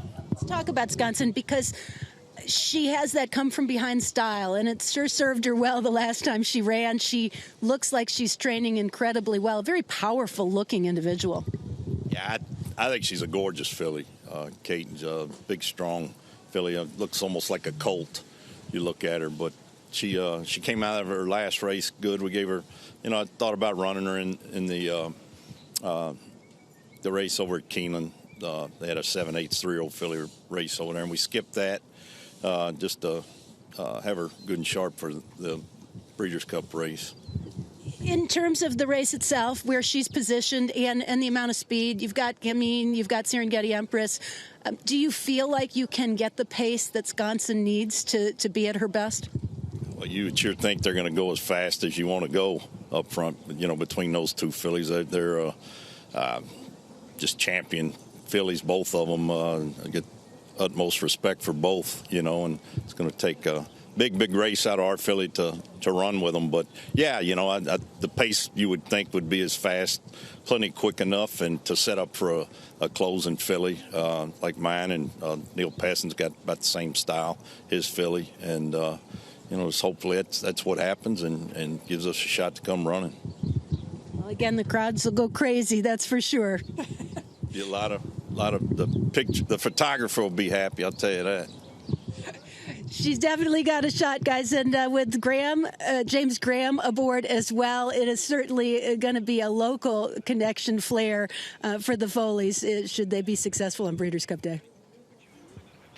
And successful on an international stage. Simon, a lot to take in from today's show. I think everybody learned something. What is one thing that you learned today and will take moving forward to Friday and Saturday?